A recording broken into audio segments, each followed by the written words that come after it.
Hey guys, welcome back to the channel. This is story about what if Naruto awakens his bloodline limits part 1. Before I start, please do support for more amazing content and comments for part 2.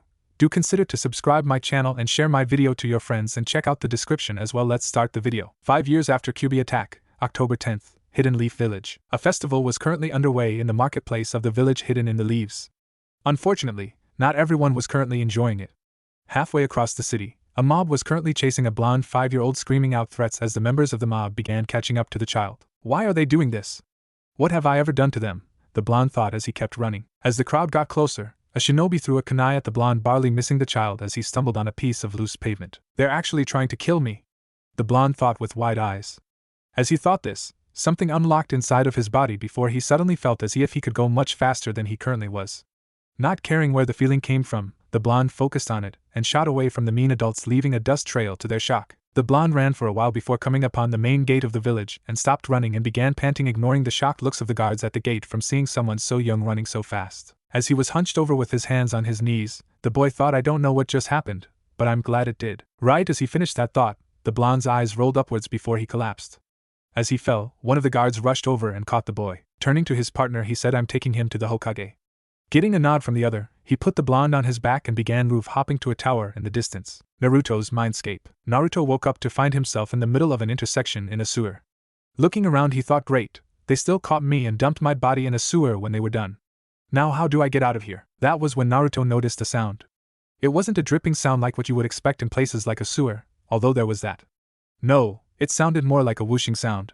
If Naruto had to describe it, he would say it sounded like some kind of a giant breathing. Naruto looked down the hall that the breathing sound seemed to come from and shrugged. Might as well go check it out. I've got nothing better to do down here, Naruto said to himself before he began walking down the corridor. A short time later, the hall opened into a huge room with bars at the end that formed a pair of truly massive doors. As he entered and began walking towards the door, a voice called out, stopping him in his tracks. So my jailer finally decides to come see me. Naruto shivered as he heard the voice. Don't ask him how, but he felt like the voice would scare the crap out of anyone who heard it. A large growling sound filled the chamber before the voice spoke again. Child, come closer. Naruto shook his head and said, no offense whoever you are, but I'm not quite sure I want to. There was a loud roar before what could only be described as large claws appeared between the bars, slamming on the ground about 10 feet in front of the terrified blonde who had fallen on his butt with a shout. More growling sounded again as the claws withdrew before Naruto heard, curse this seal. If it weren't for that damnable piece of paper, I would devour you. Hearing that he was safe, although not sure how a piece of paper could hold something that had claws that big at bay, the blonde stood up and called out, who are you? Dark chuckling was his answer before the blonde saw a shape take form in the darkness. Naruto's eyes widened as he saw 9 tails waving in the air. Falling back on his butt again, he started chanting, I'm dead, I'm dead, I'm dead, I'm so dead. The revealed fox roared again and said, shut up, you insect. You're not dead, so stop your useless blabbering. Naruto shook his head and said, I've got to be dead. The fourth killed you, foolish mortal. No mere mortal could ever kill me. The only thing that pitiful human could do was seal me inside, you pathetic brat. But mark my words, as soon as I can, I'm getting out of this rotten cage, and on my way out I'll devour you. Naruto's face turned from a look of fear to a look of confusion. What do you mean, sealed you inside me? The fox began chuckling darkly and said, tell me, kid, have you ever wondered why everybody in that god-forsaken village of yours hates you? Naruto nodded before the fox continued, that's because that mortal who you call the fourth sealed me inside you. You aren't dead, this is your mind. The blonde's eyes widened as he tried to process what he was hearing. Then he got angry as everything sunk into his mind as he remembered all the beatings he had received in his short life, as well as all of the names he had been called. Standing back up, he yelled, you mean to tell me you're the reason my life has been so bad? Why the hell did you even come here and attack us? Huh? Answer me, the Kyuubi roared again. The roar was so loud it actually sent the blonde flying for a few feet. Do not presume to command me, you insect. I may be imprisoned here, but that does not make me your slave. And as for why I attacked your village, if you must know, I got bored so I went to have some fun. Now get out. A wave of red energy rushed out of the cage and slammed into the blonde, forcing him out of the room and out of his mind. Hokage Tower, Hokage's office. As Naruto came to, he heard 2 voices talking. I swear, Lord Hokage, he had been going Jounin level speeds before he stopped. And then once he got to the gate, he just fell over out like a light. I see. While I admit that it is hard to believe, why don't we ask Naruto what happened? He seems to be waking up now. Naruto opened his eyes to find himself in a familiar office on a couch. As he sat up, the man that Naruto had begun to see as a grandfather came up to the couch as the gate guard from before hung back. Kneeling down in front of the blonde, the Hokage gave his grandfatherly smile and said, you gave us a bit of a worry, Naruto. How do you feel? Naruto groaned before saying, besides the fact that my legs feel like I've been running for days, I feel fine, old man. Said old man nodded and said, speaking of running, Naruto, Kotetsu here said that you had ran to the gate at pretty fast speeds. Do you mind telling me what happened? Naruto shrugged and said, I don't know. One moment I'm running for my life from another mob, the next a kunai nearly hits me and I felt like I could run faster than anyone in the village. I just focused on that feeling and the next thing I know I'm at the gates trying to catch my breath. Sarutobi raised an eyebrow and thought, did he unlock his bloodline? I thought that wasn't supposed to happen until he was 16. It must have been because of the kunai being thrown at him. The old man was brought out of his thoughts by a hesitant voice saying, old man? The Hokage looked at Naruto, who was looking at him like he was trying to figure out if he should keep speaking. Yes, Naruto?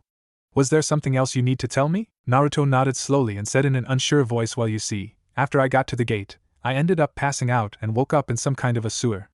I ended up meeting the Kyuubi. Naruto frowned as Sarutobi and Kotetsu's eyes widened before continuing, at least I think I did. That was one hell of a dream if I didn't. It said something about being sealed inside me and us being in my mind at the time. Sarutobi sighed as he felt a headache as big as the Hokage monument coming on. Rubbing the bridge of his nose, he said, Kotetsu, you are dismissed. I don't believe I have to tell you to keep what you have heard in this office to yourself. The last thing we need right now is anyone else learning that Naruto has talked to the Kyuubi. The guard nodded and walked out of the office, closing the door on his way out. Sarutobi then looked back at Naruto and said, Naruto, there's a lot we need to talk about. First off, I'm afraid that wasn't a dream. Unfortunately, nothing we could do could kill the Kyuubi. It was a form of solid chakra. Therefore, the only thing the fourth could do was seal it inside of you, giving his life in exchange. Naruto was wide-eyed as Sarutobi continued, I was hoping that you wouldn't find out about that until you were older, but I guess there's nothing I can do about that now. Either way, we have something else that is possibly even more important to discuss. You remember that feeling of being able to run so fast that you talked about? Naruto nodded and Sarutobi took out his pipe and stuffed it with tobacco before using a small fire jutsu to ignite it, and took a deep draw to steady himself before saying that feeling was your bloodline limit activating itself. Naruto's eyes widened as Sarutobi continued, saying it wasn't supposed to activate until you were 16, but it seems that your near-death experience unlocked it early. I was going to tell you about your parents then, and to be completely honest with you, I still want to wait for a while before I do. But your father was adamant about me telling you when your bloodline activated. Naruto frowned and said, why did you want to wait? You told me that you couldn't find anything about them. Sarutobi sighed again and said, Naruto, you have to understand that both of your parents had many enemies, and if any of them ever learned that you were their child, they would stop at nothing to harm you in order to get revenge. They might even kill you. So I'm going to have to ask you to tell absolutely no one what I'm about to tell you. Understand? Naruto looked down and nodded. Sarutobi nodded as well and said, the first thing I suppose I should tell you about is your bloodline. It doesn't actually have an official name, but your father called it the Slipstream. 7 years later, Hidden Leaf Village main gate. Kotetsu and his partner Izuma were lounging inside the gate guard's booth with no one in sight when they heard a voice say, do you guys ever stay awake your whole shift? If I didn't know any better, I would say you two are being paid to sleep. The two looked up and saw a 12-year-old blonde in a regular shinobi outfit with a pack over his shoulder signing the check-in sheet. Kotetsu smirked and said, you're just jealous that you don't have as easy a job as we do, Kitsune. Said Shinobi simply smirked and shook his head before saying whatever, before seeming to disappear like he was never there. Izumo shook his head and said, no matter how many times I see him do that, it still weirds me out to see him just disappear like that. Kotetsu merely chuckled with a yeah before placing his head back on the booth's counter and went back to sleep. Naruto reappeared at the door of his apartment and pulled out a set of keys before finding the right one and placing it inside the door's lock. As he turned the key, he thought, I'm so glad no one lives up here with me. No awkward questions to answer if I ever just appear in front of someone. Once the door was unlocked, Naruto walked in and closed the door before heading to his room and putting the pack into his closet after pulling a scroll out of one of the side pockets. Naruto then grabbed an orange jumpsuit and changed into it before hanging his previous outfit in the back of the closet. Untying his headband, he then opened a secret compartment and placed it in before shutting it. Closing the closet door, Naruto walked back out of his apartment and locked the door before disappearing again. Hokage Tower, Hokage's office. Sarutobi was currently doing every Kage's enemy. As he signed another form and reached for another from the large pile of paperwork on his desk, he said, I take it your mission was a success. Naruto nodded from where he was standing in front of the desk and said, yes, sir. No problems eliminating the bandits. Overall, it was a smooth in and out operation. My report has the specifics on what was stolen and everything else. As Naruto spoke, he placed the scroll on the desk and Sarutobi nodded before lightly muttering about there being even more paperwork and that his successor must have used his bloodline limit to get done with it so easily. Naruto smiled when he heard this and said, you know, old man, I think I figured out on the way back how he actually did it so fast. And it wasn't his bloodline either. Sarutobi's eyes widened and he said, really? How? Naruto simply made a cross shape with his hands, and after a moment Sarutobi's eyes widened further before he began banging his head on his desk saying stupid, stupid, stupid. The door to the office opened and Sarutobi's secretary poked her head in and said, "Sir, is everything alright?" Naruto turned around as Sarutobi raised his head that now had a red mark on his forehead and said, "Yeah, Mrs. Reynes, everything's alright." The old man just realized something that he should have figured out a long time ago. Mrs. Reynes nodded, not questioning how Naruto had got in without her noticing, having stopped trying to catch said blonde getting in past her years ago. Smiling, she closed the door again and went back to her desk. Hiruzen shook his head free of the cobwebs he had put into his mind and decided to get to other important matters. "So you believe that Mizuki will finally take the bait this year?" Naruto turned back around to look at his leader and nodded, saying he's getting pretty impatient, but he seems willing to wait until after graduation. He probably feels that since it will be 3 times this year that I'll be desperate enough not to ask too many questions. Like they say, third time's the charm. Tell you what though, if he doesn't go for it this time, I say just send him to Ibiki regardless. I don't think I could take another year in there. I can't tell you how many times I wanted to wipe that smug smirk off of the Uchiha's face during our spars. Sarutobi nodded and said, "I know it's been hard for you, Naruto. But look on the bright side. We do this right and you most likely won't have to deal with young Sasuke or any of your other classmates for a long time." Naruto nodded again and said, "Yeah. I'm going to miss Hinata though. She was the only one who was actually nice to me. Tell you one thing though, I'll be glad when I no longer have to act like I'm head over heels in love with Haruno.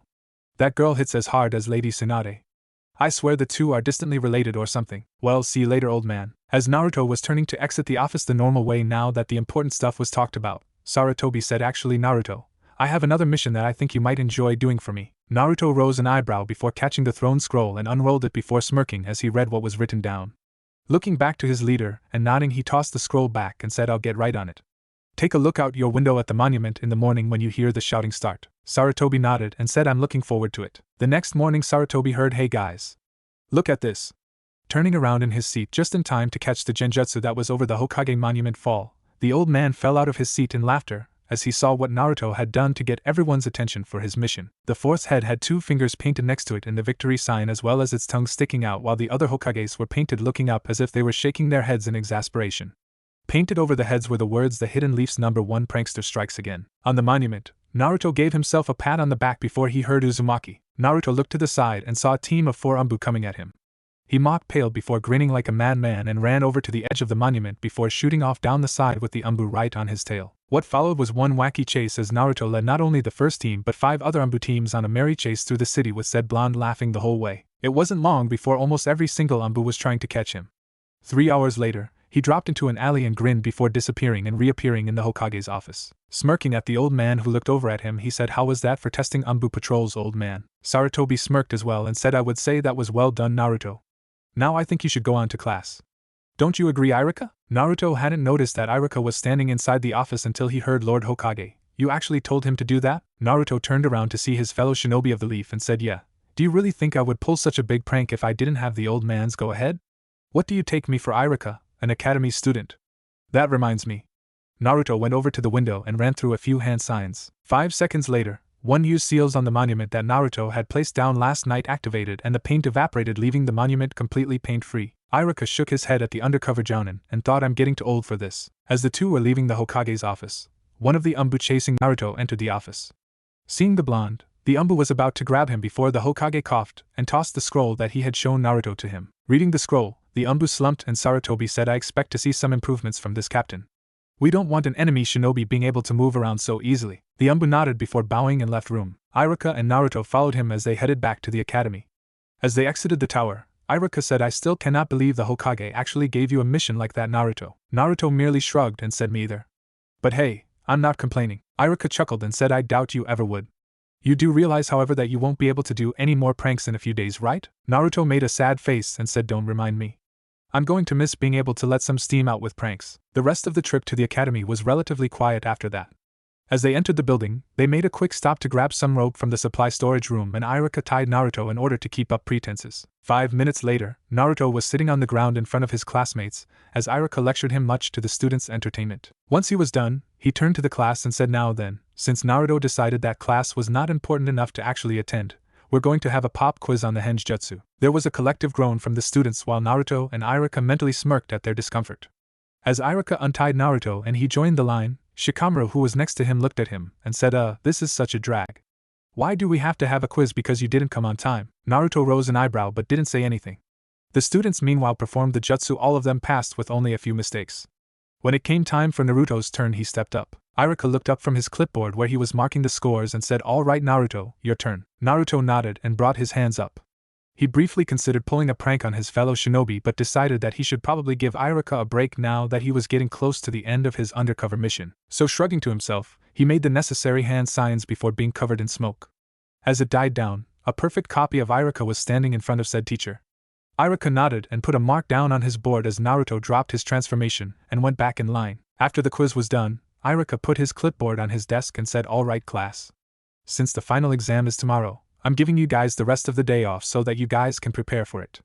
If any of you want some last-minute practice for your kunai and shuriken throwing, I'll be at the target range. Other than that, good luck to you all and I'll see you tomorrow." Naruto stood up and followed Iruka out the door, and the two headed towards the target range as the other students filed out, some heading to the range with the two shinobi and the others leaving the academy.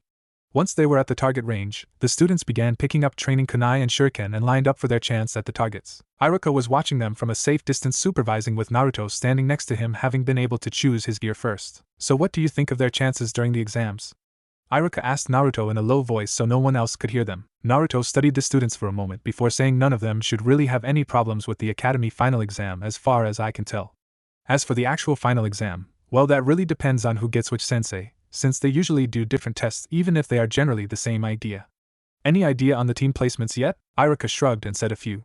"The third is hoping for a repeat of the Ino Shikucho team's record with their children, and Hinata, Shino, and Kiba would make a good tracking team. Everyone else will probably just be a grouping by grade, and if I know they can work well together." Naruto nodded and said, "What about the Uchiho and the Haruno?" "It's obvious that they'll be together since they're the top two of the class, as sad as that is in her case, but who will you put with them?" Iruka shrugged again and said, "I'm not sure. Truth be told, if you weren't undercover and your grades were an actual representation of your skills, then you would have been placed with them due to the balancing rule." Naruto made a face and said, "Thank God they're not then.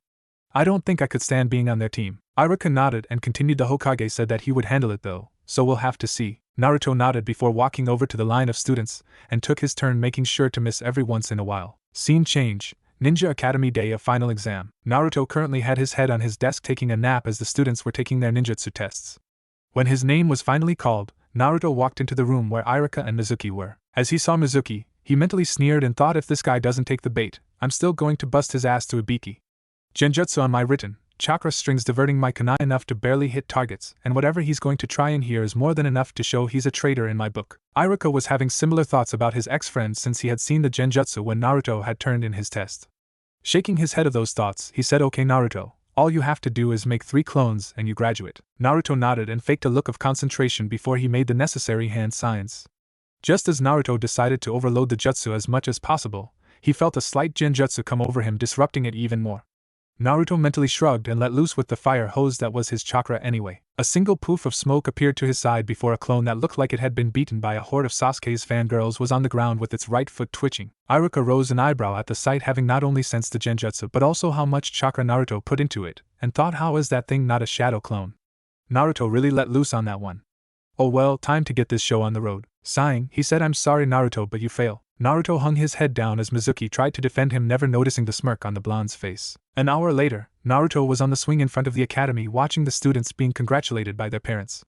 Feeling a pang in his heart at the sight, he thought, "I wish Mom and Dad were here." He was brought out of his musings as he heard whispering directed towards him. "He's the only one who didn't graduate." "Yeah well, good riddance. You know that he's the—" "Sure, we're not supposed to talk about that." Naruto mentally rolled his eyes and thought, closed-minded fools. He then sensed Mizuki's presence and thought, about damn time.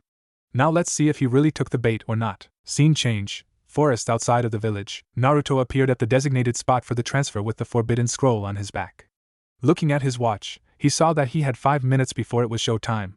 Deciding that he wanted an early warning on this one, Naruto crossed his hands and 4 poofs of smoke appeared. As the smoke cleared, revealing 4 copies of himself, he said, "Spread out and hide. Dispel yourself if you catch sight of the target." The clones nodded before giving salutes and took off into the forest. 2 minutes later he felt one of his clones dispelling, telling him the traitor was almost at the meeting spot. Naruto dispelled the rest of the clones and sorted their memories before Mizuki landed in the clearing. "Naruto, I see you have the scroll. Were you able to learn a jutsu from it?" Mizuki asked, hoping to get Naruto in a sucker punch move. Naruto shrugged and said, "Didn't see much point since I can already use one of the jutsu in it." Here, let me show you. Mizuki's eyes went wide as Naruto crossed his hands and a 20-foot radius ring of Naruto's surrounded the two. Naruto smirked as he tossed the forbidden scroll to one of the clones and pulled out his headband. As he tied it, he said, Mizuki, as a Jounin of the Hidden Leaf Village, I have been ordered to bring you in for questioning. Will you come quietly? Mizuki just stared for a moment before he began laughing an insane laugh and said, Ha, that's a laugh, you demon brat. I have to admit that your genjutsu may have surprised me, but there is no way a dead last demon brat like yourself could be a genin, let alone a Jounin. Naruto smirked and said 2 words, under. Cover. And with that, he disappeared, causing Mizuki to look around frantically before he felt a burning feeling on his back. Screaming out in pain, Mizuki turned around trying to find the blonde but wound up with another line of pain going down his back again. If the traitor could see his back, he would have noticed his clothes burned around 2 severe burns on his back that was in a cross shape. Mizuki suddenly screamed in pain again as a burn appeared running down first his right arm, and then his left. As he tried to figure out what was happening, a burn trail appeared along the backs of both his legs, causing Mizuki to scream even louder. Finally, a burn ring appeared around his neck. Mizuki finally couldn't take any more and fainted from the pain. Naruto reappeared with his hands in half-ram signs held loosely by his sides with blue chakra surrounding the straight fingers in a thin shell. Dropping the chakra technique, Naruto walked over to Mizuki, shook his head and said, what a pansy, before taking out a spool of ninja wire and began tying the traitor. Once he was done, he took the scroll back from his clone before dispelling the ring. Picking up Mizuki in a fireman's lift, Naruto began heading to the Hokage's tower where his leader and the head of the interrogation department were waiting for his packages. A couple of days after the night that Naruto apprehended Mizuki, Naruto was talking with Sarutobi. They were in the ninja registration office, but with Naruto's shadow clones keeping a lookout for any of his classmates, the two could have conversations and still have an early warning system to tell Naruto when he needs to leave before they arrived. So mind telling me which teams you think will most likely make the cut, old man? Naruto asked as he leaned back in the chair for the graduated students to sit in while the Hokage went over their ID photos. Sarutobi gave a light nod and said, well, the younger Inoshikacho team should be able to pass my son's test. The new tracking team comprised of Hinata Hyuga, Kiba Inuzuka, and Shino Aburame under Kurenai Yuhi will most likely pass as well. And the final team to most likely pass would be Sasuke Uchiha, Sakura Haruno, and Sai, under Kakashi Hatake. Naruto rose an eyebrow and said, Uncle Kakashi actually passing a team? Wow, either the civilian council ordered him to or it's going to snow in a desert somewhere. But who's this Sai person? I've never heard of him. Sarutobi sighed and said he's one of Danzo's trainees. Said that he would be a good balancer for the team since he is more capable than young Sakura and almost as good as young Sasuke. Naruto narrowed his eyes when he heard the elder's name. The man had tried to approach Naruto more than once as he trained to become a shinobi, but he gave Naruto really bad vibes whenever he did. One of Naruto's clones suddenly dispelled itself, telling him that a little kid was coming towards the office with a shuriken in his hand. Frowning at the unusual sight, he looked over to the old man and signed what his clone had seen to him. Sarutobi sighed before signing back not to do anything right as the door opened and said kid came in running with the shuriken held haphazardly up high and yelling out, on guard, old man. Today is the day I finally defeat you. Unfortunately the kid tripped on his scarf halfway to said old man. The kid groaned before getting back to his feet and said, what tripped me? Turning to Naruto he said, You tripped me, admit it. I would have gotten the old man if you hadn't. Naruto shook his head and thought this must be the old man's grandson, Konohamaru, that I've been hearing about. I had wondered when I would meet him. Standing up, he went over to Konohamaru and kneeled down before plucking the shuriken out of the kid's hand faster than he could see and said, okay, first of all, you tripped on your scarf. Either shorten it or stop wearing it completely for a few years because you're still too young to actually wear that the way you are. Second, you are holding this wrong. You hold it the way you did, you're more likely to cut yourself than your enemies. You have to hold it between your fingers. And third, what the heck were you thinking of trying to take on the Hokage with a full-out charge? If you were an enemy, he could just kill you with a focused blast of his killing intent. The kid was staring at Naruto for a moment before he shook his head and opened his mouth to say something when the occupants of the room heard honorable grandson. Are you in there? A special jounin came in through the open doorway before noticing Naruto crouched down in front of his charge. The man stiffened before saying hello Uzumaki. Naruto's eyes narrowed slightly at how the man in front of him stiffened but dismissed it, and said Ebisu. I take it this kid is your charge? Ebisu nodded and said that's right. I have been handpicked by the Lord Hokage to train his honorable grandson. Naruto shook his head and said why does everyone feel the need to call him that? The kid's got a name, it should be used. Ignoring the look he was getting from said kid he said if you need me old man, I'll be at my training field on the monument. Sarutobi nodded and Naruto disappeared making Konohamaru's eyes widen. Turning to his grandfather he said hey old man, how did he do that? Ebisu squawked out something about showing the Lord Hokage proper respect but Sarutobi just chuckled and said Naruto is a very fast person Konohamaru. Ebisu pushed his sunglasses higher up his nose and said be that as it may, I still think he's too young to be a jounin Lord Hokage. Konohamaru's eyes widened again hearing that, while Sarutobi rose an eyebrow and said there have been others who have become Jounin at that early if not earlier in age. Ebisu, Itachi Uchiha and Kakashi Hatake, just to name a couple. Ebisu frowned and said, with all due respect, Lord Hokage, but one of those went insane and killed his own clan while the other has degraded into a perverted delinquent who has no sense of punctuality whatsoever. Sarutobi frowned and said that's true. He then brightened and said, but I don't think we need to worry about Naruto going down either of those paths. Especially the on-time part. Hard to be late for anything when you can get from one side of the village to the next in less than 5 seconds. Ebisu was about to concede that point when he noticed that his charge had slipped away at some point in time. Looking around frantically, he said, where did the honored grandson go? Sarutobi chuckled and said, I think he went to go find Naruto. He certainly seemed to have made an impression on him. Said blonde was currently throwing kunai at targets in his training field on the Hokage monument behind a thin strip of woods, hiding it from any of the occasional visitors to the monument. It was a good place for him to train since it was a wide open place that allowed him to place various targets around the area that he could work on his speed against, and also had woods all around that he could work on moving through at high speeds. Throwing another kunai into a target, he said, you know, Konohamaru, if you want to talk to me, you're going to actually have to come out of hiding. Said kid came out from behind a tree and said, how did you find me? I thought my hiding skills were the best. Naruto rose an eyebrow and said, maybe for a kid who hasn't had any of the stealth classes in the academy, but it would be pretty obvious to anyone Genin or higher. Especially since you weren't trying to hide your chakra presence. So what did you need? Konohamaru looked down for a moment, and then said, teach me. Naruto's eyebrows shot back up and he said, teach you? Why would I do that? Don't you already have a teacher? Konohamaru looked him in the eye and said, yeah, but he never teaches me anything. He just keeps saying that if I do what he says that I'll become Hokage quicker.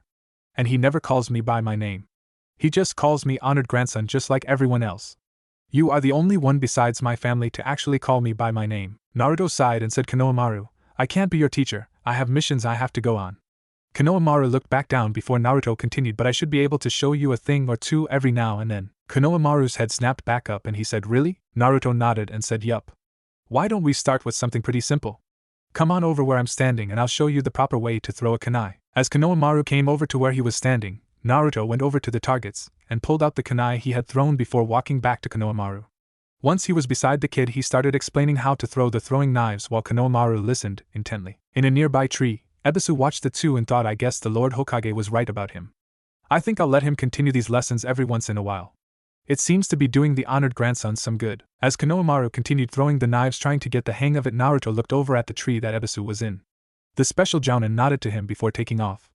Naruto rose an eyebrow and thought, I guess he's not so bad after all. 1 week after the Mizuki incident, this year's graduates were all in the familiar classroom for the last time.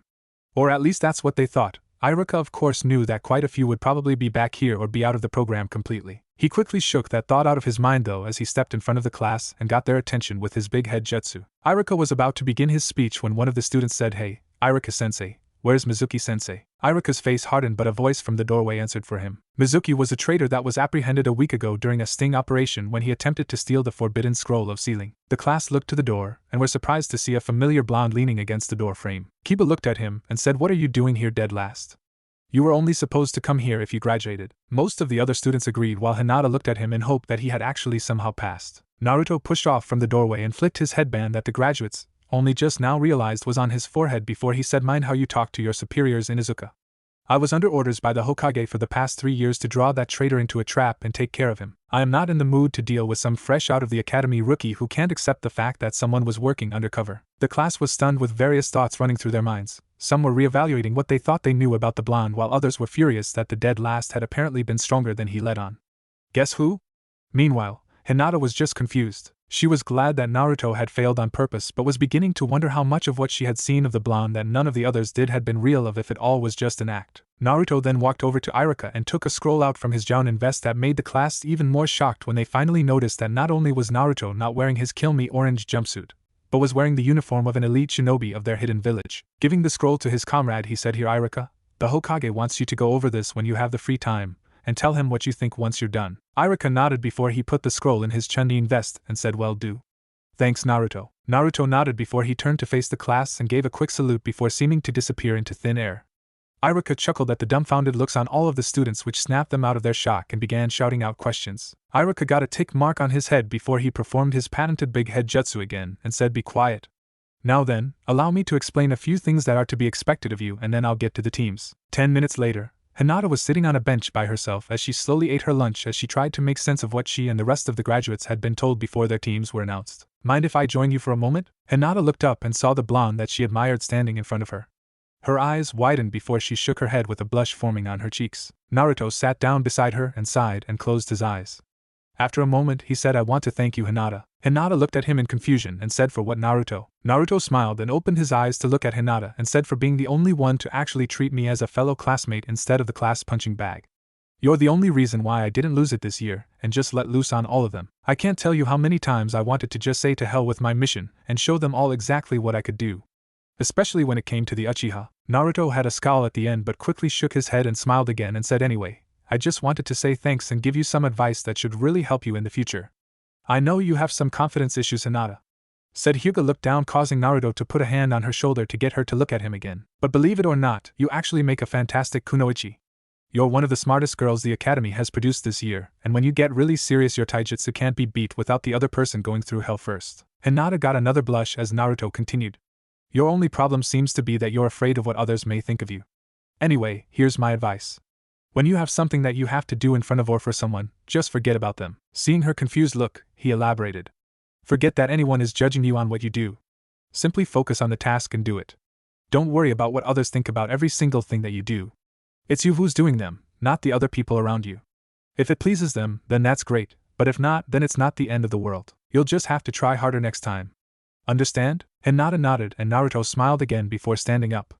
Turning to her he said, I need to get going now, but if you ever need some help or just someone to talk to, I'll do my best to be there for you, alright? And if you can't find me, just ask the Hokage, he'll know where I am. Hinata nodded again and softly said thank you. Naruto nodded with his smile still in place and said no problem. See ya, Hinata. He gave a quick salute before disappearing to go do the other errands that he had been assigned for the day. Time skip. 1 month later. Naruto was currently teaching Konohamaru and his two friends Moegi and Undin the leaf balancing trick in his training field on the Hokage monument when a hawk began circling overhead and gave out a cry. The three kids lost their focus and looked up along with Naruto. Naruto whistled and the hawk landed on his outstretched arm, surprising the three kids. Naruto untied the note from the hawk's leg and sent it back to its roost with a small but quick jerk of his arm, letting it know that it could go back. As the hawk took off, Naruto looked at the note and frowned a little before putting the note in one of his vest's pockets. Turning to the kids he said, the old man's calling. It's probably for a mission, so I'll probably be away for a while. Keep working on this, and when you can balance the leaf in your palms for a minute, move to your fingers and do the same. If you finish that before I get back, start adding leaves to each finger. The three kids nodded and Naruto disappeared from view. Naruto reappeared in the Hokage's office and came to attention before saying, you summoned me, sir? Sarutobi nodded and said Team 7 was just recently assigned an escort mission for a bridge builder from the Land of Waves. Their mission was to escort the man back to his home and protect him while he finished a bridge from any bandits that would turn up. However, the client lied about who would be after him and the team ran into a couple of Chunin level ninja. Kakashi decided to continue the mission due to what he says are extreme circumstances. He has requested backup though, and I am sending you as it. You are to leave immediately. Expect more enemy shinobi, possibly at Jounin rank. Any questions? Naruto shook his head and Sarutobi tossed him a scroll that Naruto caught before giving a salute and disappeared again, heading to his apartment to pack for the trip. Once Naruto had everything he would need, he quickly went to the village gate and showed Kotetsu and Izumo his mission scroll as he signed himself out. Once that was done, he quickly focused on the sense of extreme speed and took off. Minato Namikaze's Hirashine Jutsu is heralded as a masterpiece of seals. Nothing could be further from the truth. The Hirashine was nothing more than Minato using his bloodline. When a bearer of the slipstream bloodline uses it, they move so fast that they get tunnel vision, making it very dangerous to use in a combat situation. And that is where the pronged kunai comes in. Each seal on the kunai actually contained some of Minato's chakra that would steadily pulse it out, allowing him to know where everything was around him. Now Naruto may not have any of the special kunai, but he could do one better whenever he joined the slipstream. Naruto instead put his status as a Jinchuriki to good use. With his seriously massive chakra stores, Naruto could send out a constant wave of chakra, giving him a real-time chakra field of vision that negated the tunnel vision effects of using his bloodline. And since this chakra sonar actually helped his chakra capacity grow as his body adapted to the repeated use of the technique, Naruto was able to keep the technique going for hours on end if needed. And that made for one scary shinobi that even his father would be hesitant to fight. As Naruto ran and his vision tunnelized, he began pulsing out his chakra. This was really the only way someone could tell Naruto was in the room if he had his bloodline active, even if he was running circles around the person. If a Hyuga was ever to try and spot him when his technique was going full blast, they would be instantly blinded by all the chakra in the air, which was why Naruto never used it whenever he knew Hinata was watching with her Byakugan active. As he ran, Naruto thought, hang on Uncle Kakashi, I'm coming. Scene change. Scene of first fight with Zabuza. Kakashi was currently trapped in a sphere of water that Zabuza was holding together with his hand in it. Kakashi looked out at his team that was doing their best to not wet themselves, well Sasuke and Sakura anyway, and shouted as best as he could through the technique at them. Don't just stand there. Take the client and go. His water clones can't get too far from the original. This fight was over the instant he caught me, but before the trio of Genin could say anything, Zabuza suddenly yelled and pulled his hand out of the water to look at his arm that was completely covered in burns from shoulder to wrist. As the water sphere burst apart, Kakashi caught himself from falling completely into the water and looked up just in time to see a knee planting itself into Zabuza's chin. Zabuza shot up and back before hitting the water and bounced 5 times hard over it before sinking. As he watched the missing knee sink, Kakashi heard a voice say, Uncle Kakashi, how many times do I have to pull your bacon out of the fire? Sakura and Sasuke had absolutely no clue whatsoever what just happened. One moment Kakashi's begging them to take their client and get as far away as possible, the next instant Zabuza lets the technique he trapped Kakashi and drop for some unknown reason and then is sent flying by a familiar blonde who just appeared out of absolutely nowhere. Sai was the only one who had any idea at the moment where Naruto came from and how he had come to be there. After all, he had been informed by Danzo about the blonde. Meanwhile, Kakashi was getting to his feet as Naruto looked over to the side at him and said, You all right there, Uncle Kakashi? Kakashi nodded, but before he could say anything, a water dragon formed over where Zabuza had sunk and rushed toward the two. Naruto disappeared and then reappeared on the shore with Kakashi right behind him as the dragons slammed down right where they had been a second before throwing up waves. As they settled, they showed Zabuza standing where they had been. He looked at Naruto with contempt and said, I'll have to admit that was a pretty good shot, kid. And whatever you did to my arm hurts, but there is no way a runt like you has any chance against me. Still, I'm curious. What's your name, boy? Naruto smirked and said, My name is unimportant, browless. I will tell you that my code name is Kitsune. Although others have began calling me the Flash Fire. Zabuza frowned, but before he could do or say anything, Naruto disappeared again. As Zabuza began looking around for the brat, he began sensing a ton of chakra permeating the air. It was like when he used the hidden mist jutsu, only it was 5 times more potent. Back on the shore, the 3 genin felt it as well. Sakura looked around with wide eyes and thought, is all this Naruto? How could he have this much chakra? Sasuke clenched his fist and thought, is this how much the dead last was hiding? I should have that power, not him. Sai was merely observing to the best of his abilities. Danzo had always told him and the rest of the Root Umbu that Naruto had the potential to be even better than the 4th and to consider themselves lucky if they ever witnessed him in action. Tazuna meanwhile was just trying to figure out how a boy no older than his escorts could just disappear like that. Kakashi was most likely the calmest out of everyone as he simply waited for Naruto to make his move. He was ready to be the backup for his sensei's son if he needed it, but he highly doubted he would. Then Naruto's voice sounded from all around at once, reminding the 3 genin and bridge builder what Zabuza had done just earlier. There are 4 types of burns. 1st degree, 2nd degree, 3rd degree, and 4th degree. Which burn should I use today? Everyone except for Kakashi was looking around trying to find the blonde while wondering at the same time what the hell he was talking about. That all changed when they heard, why don't we start with 2nd? Right after he said that, Zabuza screamed in pain as a 2nd degree burn suddenly appeared going across his chest from right hip to left shoulder. Right after, his left arm became completely covered in burns just like his left one, only these were much more painful. Even from the distance the genin were at, they could see the big blisters that were already beginning to form. Zabuza then yelled again and turned around trying to hit something behind him, showing everyone the 5 X-shaped burns on his back that were placed with one right in the middle with the other 4 connected with one on each of the 4 lines of the center one. Zabuza roared in pain again as his pant legs burned near the back of his knees, showing even more burns there. He then shouted out, where the hell are you? Everyone then heard chuckling before Naruto said, what's the matter, Zabuza? I thought you were a master of silent killing. Surely you can find one little kid without too much problems, right? Before Zabuza could say anything though, he flew to the side before abruptly switching directions constantly like he was a pinball stuck in the bouncer section of an invisible pinball machine. Finally, after a minute of this, he was suddenly sent flying into a tree trunk. Zabuza screamed out in pain as the burns on his back hit the tree trunk, causing the blisters to pop. Naruto reappeared on a tree branch to his right. Zabuza looked up at him and said, what are you? Naruto looked down at him and said, your worst nightmare. All of a sudden, 3 Saban needles embedded themselves in the side of Zabuza's neck, causing him to slump over dead, startling everyone else. Naruto hopped down and said, you sure took your sweet time, Hunter Nin. Everyone looked up to where Naruto was looking and saw Hunter Nin of the Mist, who looked to be no older than Naruto and the genin. He can only be about as old as Naruto, but he's a Hunter Nin already. Naruto I can understand since he uses his bloodline. But for a Miss Shinobi to be a Hunter Nin at such a young age, how strong is this guy? Kakashi thought as he studied the kid. Sasuke was fuming. Damn it. First the dead last, and now this new guy. How many people my age are there that are stronger than me? I need more power. It's the only way I can kill him. Sakura was still shocked at how sudden Zabuza had been defeated and then killed, while Tazuna was just glad that it was all over. The hunter Nin dropped down to the ground near Zabuza's body and said, "My apologies. But it was apparent that you had everything under control. Besides, I'm not sure I would have been able to handle Zabuza if you hadn't worn him down like you did. Now if you will excuse me, I must dispose of the body." The hunter Nin made a hand sign and then disappeared with the body in a whirlwind of leaves. Kakashi lowered his headband covering his Sharingan eye and slumped a little before saying, "I'm glad that's over." Naruto looked over and noticed his uncle's slumped over form and said, "Does that thing still drain you as bad as before, Uncle Kakashi?" Kakashi nodded and said, "Yeah, but it's not as bad as if I had actually used it for more than keeping up with Zabuza. It would have been worse if I had actually had to use it to copy any of his jutsu." Naruto hummed and said, "Still, we better find you a place to lie down soon." Turning to Tazuna, he said, "How close are we to your house, old man?" "About 5 more miles," Tazuna said. Naruto nodded and went over to Kakashi before slinging one of his arms over his shoulders and made a lead-the-way motion with his free hand.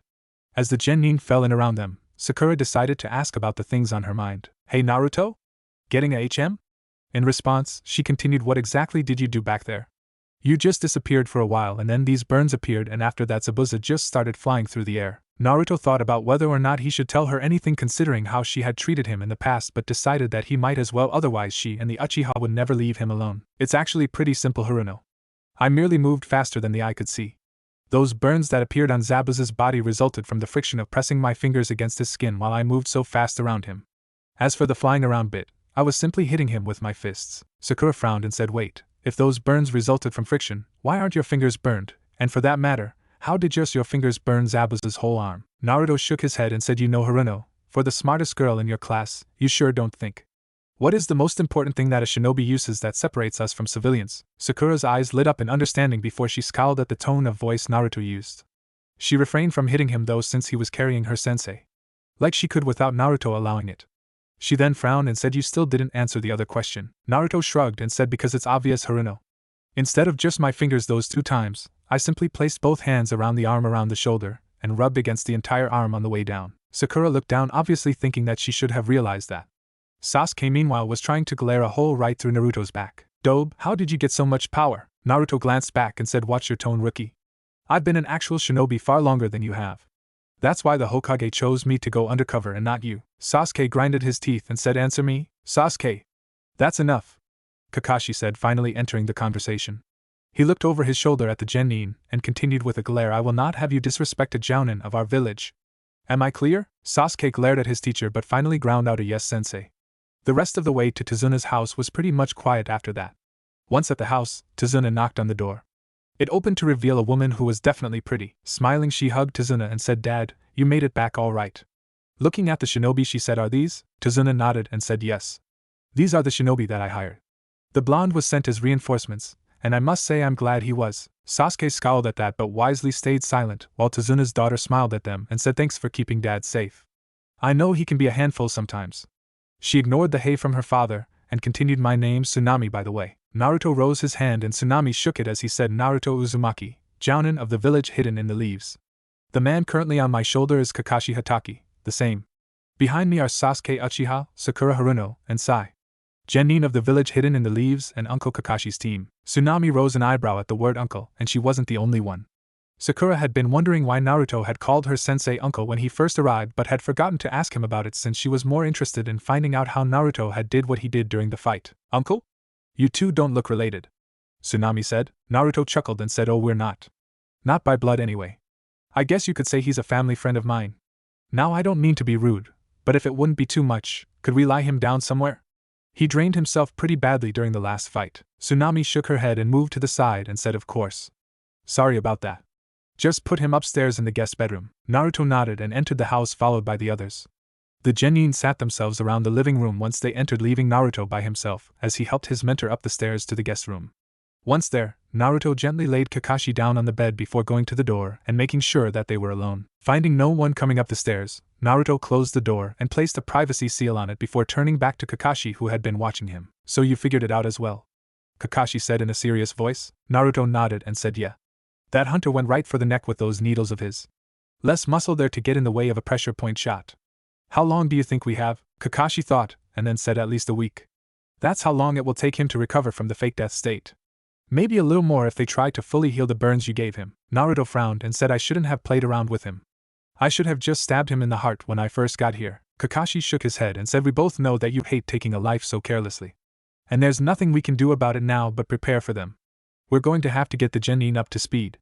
We should probably teach them tree climbing. Naruto's eyes widened and he said, you haven't taught them that yet? What have you been doing for the past month? Kakashi frowned and said, trying to get them to work as a team. What's the point in teaching them high-class moves and jutsu if they wind up not caring if they hit their teammates or not? You've never had problems working with others, but with them, they can't even agree on who cleans up what part of a park. Naruto sighed and said, I see. Well, in that case, I don't really blame you. I guess while you're teaching them, I'll guard Tazuna. Get some rest, uncle. We can tell the rooks tomorrow. Kakashi nodded and Naruto turned around and took down the privacy seal before stepping out the door. Closing it softly, he walked down the stairs and entered the living room. Sakura looked up as he came in and said, Naruto. How is sensei? Naruto shrugged and said, he's fine, Haruno. A little tired, but nothing that a good night's rest shouldn't cure. Make sure you guys get a good night's rest tonight as well. I know for a fact that Kakashi is going to give you guys some hard training tomorrow. If any of you guys need me, I'll be outside setting up some patrols with my shadow clones, and then I'll be on the roof. Naruto turned and left the living room again and left the house itself. Crossing his hands, a platoon of clones appeared. Looking at them, he said, I want half of you to set up a perimeter around this house. The other half head to the bridge and make sure no one tries anything funny with it. The clones all saluted before taking off to complete their task. Naruto then turned towards the house and jumped up onto the roof and settled down, and now we wait. The next morning, Kakashi joined everyone at the table for breakfast. As he sat down, he said, guys, there's something important that we have to tell you. The three Chunin looked at Kakashi and Sakura said, what is it, Kakashi-sensei? Sabas is alive. Everyone but Naruto gaped at him. Sakura was the first to recover and said, are you sure, Kakashi-sensei? Kakashi nodded, but it was Naruto who answered. The hunter Nin used Saban needles. They're highly accurate, and the hunter shot for the neck. There are certain pressure points on the body that will put someone in a death-like state. And the neck has the least muscles that would interfere with hitting those points. Add to the fact that the hunter moved the body when he was supposed to destroy and right where it was, and you have a fake hunter Nin working with Zabuza. Sasuke scoffed and said, and you call yourself a Jounin? You couldn't even catch a fake in the act. Naruto rose an eyebrow and said, well, I didn't see you doing anything, Uchiha. And besides, even if I attacked that hunter, if it had been a real one, what do you think the repercussions would be for our village? Kakashi and I had to take that chance or risk a war between the leaf and mist. So why don't you keep your mouth shut, since you obviously have no idea what you're supposed to do in that kind of situation? Sasuke glared and was about to say something when Sakura shouted out, don't talk to Sasuke-kun like that, and tried to hit Naruto. As the fist came towards him, the two disappeared and then reappeared against a wall with Naruto's left wrist pressing her throat in and a kunai in his right hand holding her chin upwards. Naruto glared at Sakura as the kunoichi stared in shock and horror. Naruto then growled out, listen, Haruno, and listen good. Your dear Sasuke isn't the top dog, and he never was. You all think he's someone special and call him a genius, but guess what? He's not a genius, he's just a regular Uchiha who hasn't even activated his Sharingan yet. The only Uchiha genius that the Leaf Village produced was his brother Itachi, and he never relied on his Sharingan to copy other people's jutsu like the rest of that band of thieves. And if you ever try to attack one of your superiors again, I will write you up so fast the Hokage will get paper cuts from it. Am I clear? Sakura nodded as much as she could with a kunai under her chin, and Naruto released her. Turning around, he saw Sasuke glaring at him, and he said, the same goes for you as well, Sasuke. We aren't in the academy anymore. Get your act together or leave the program. We don't need upstarts like you trying to prove you're better than everyone else. Turning to Tazuna, he said, I'll be waiting outside to escort you to the bridge. The old man nodded and Naruto walked out. As he left, a small boy came downstairs rubbing one of his eyes from sleep before looking around at the expressions on everyone's faces and asked what's going on. Kakashi shook his head and said, oh, nothing much. Just a little dispute. He then stood up and said, Sakura, Sasuke, Sai, finish up your breakfast, and then meet me outside. We have to get you guys as up to speed as possible for when Zabuza comes back in a week. Sakura looked at him and said, but Kakashi-sensei, what could we possibly do in a week that will prepare us to fight Zabuza? We couldn't do anything last time. Kakashi merely smiled and said, you'll see. 15 minutes later, Tazuna and the rest of the people working on the bridge were staring as a shadow clone was reporting to Naruto with the rest of the clones spread out along the bridge, keeping an eye out for anyone trying to harm the bridge. All quiet, nothing to report, sir. The clone said as it gave a salute to its creator. Naruto nodded before turning back to Tazuna and said, hey Tazuna? Need some extra hands? Meanwhile, Kakashi was leading his team into the forest. Once Kakashi thought they were at a good spot, he turned to his students and said while giving his eye smile, all right, my lovable students, today we are going to learn how to climb trees. Sakura and Sasuke looked at him like he was crazy before Sakura said, but Kakashi-sensei, we can already climb trees. Kakashi smiled again and said, but can you do it without using your hands? Kakashi then turned and walked to a tree before wailing up it. Sasuke and Sakura's jaws dropped while Sai simply looked on. Kakashi reached the lowest branch of the tree about 20 feet up and hung down from the bottom of it. Keeping his smile, Kakashi said this is a chakra exercise that is essential to all ninja. Using your chakra, you can stick to the sides of any solid object. You must focus your chakra to your feet to stick to the surface. Too much, and you will blast yourself off. Too little and you will slip off. Kakashi reached into his kunai pouch and threw 3 kunai on the ground in front of his 3 students' feet, and said you should use those to mark your progress. I'd suggest getting a running start. Sakura and Sasuke got determined looks as they picked up the kunai while Sai simply bent down to pick his up. The 3 then focused on separate trees and took off at them at a run. Sasuke made it up about 10 steps before the bark suddenly splintered and Sasuke launched himself back as a small crater the size of his foot and half an inch deep appeared. As Sasuke back flipped and landed in a crouch, he thought so it's an exercise of balance. Too much chakra and you push the object away from you.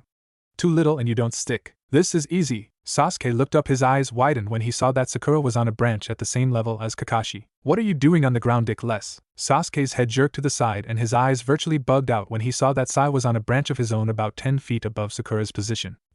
Sakura's file said that she had perfect chakra control. And I imagine that Danzo had made sure Sai was as capable as possible. Sakura meanwhile was shooting a glare and shouted out, don't insult Sasuke-kun. So much for the heir of the most powerful clan of the Hidden Leaf Village.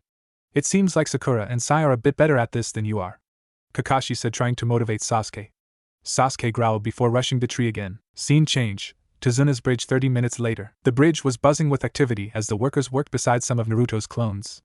Each worker had a clone to help him who was being taught how to do what they were doing. The general plan was that since clones were only made out of chakra, they could continue working when their teachers were taking a lunch break, while said teachers could watch and correct if they had to.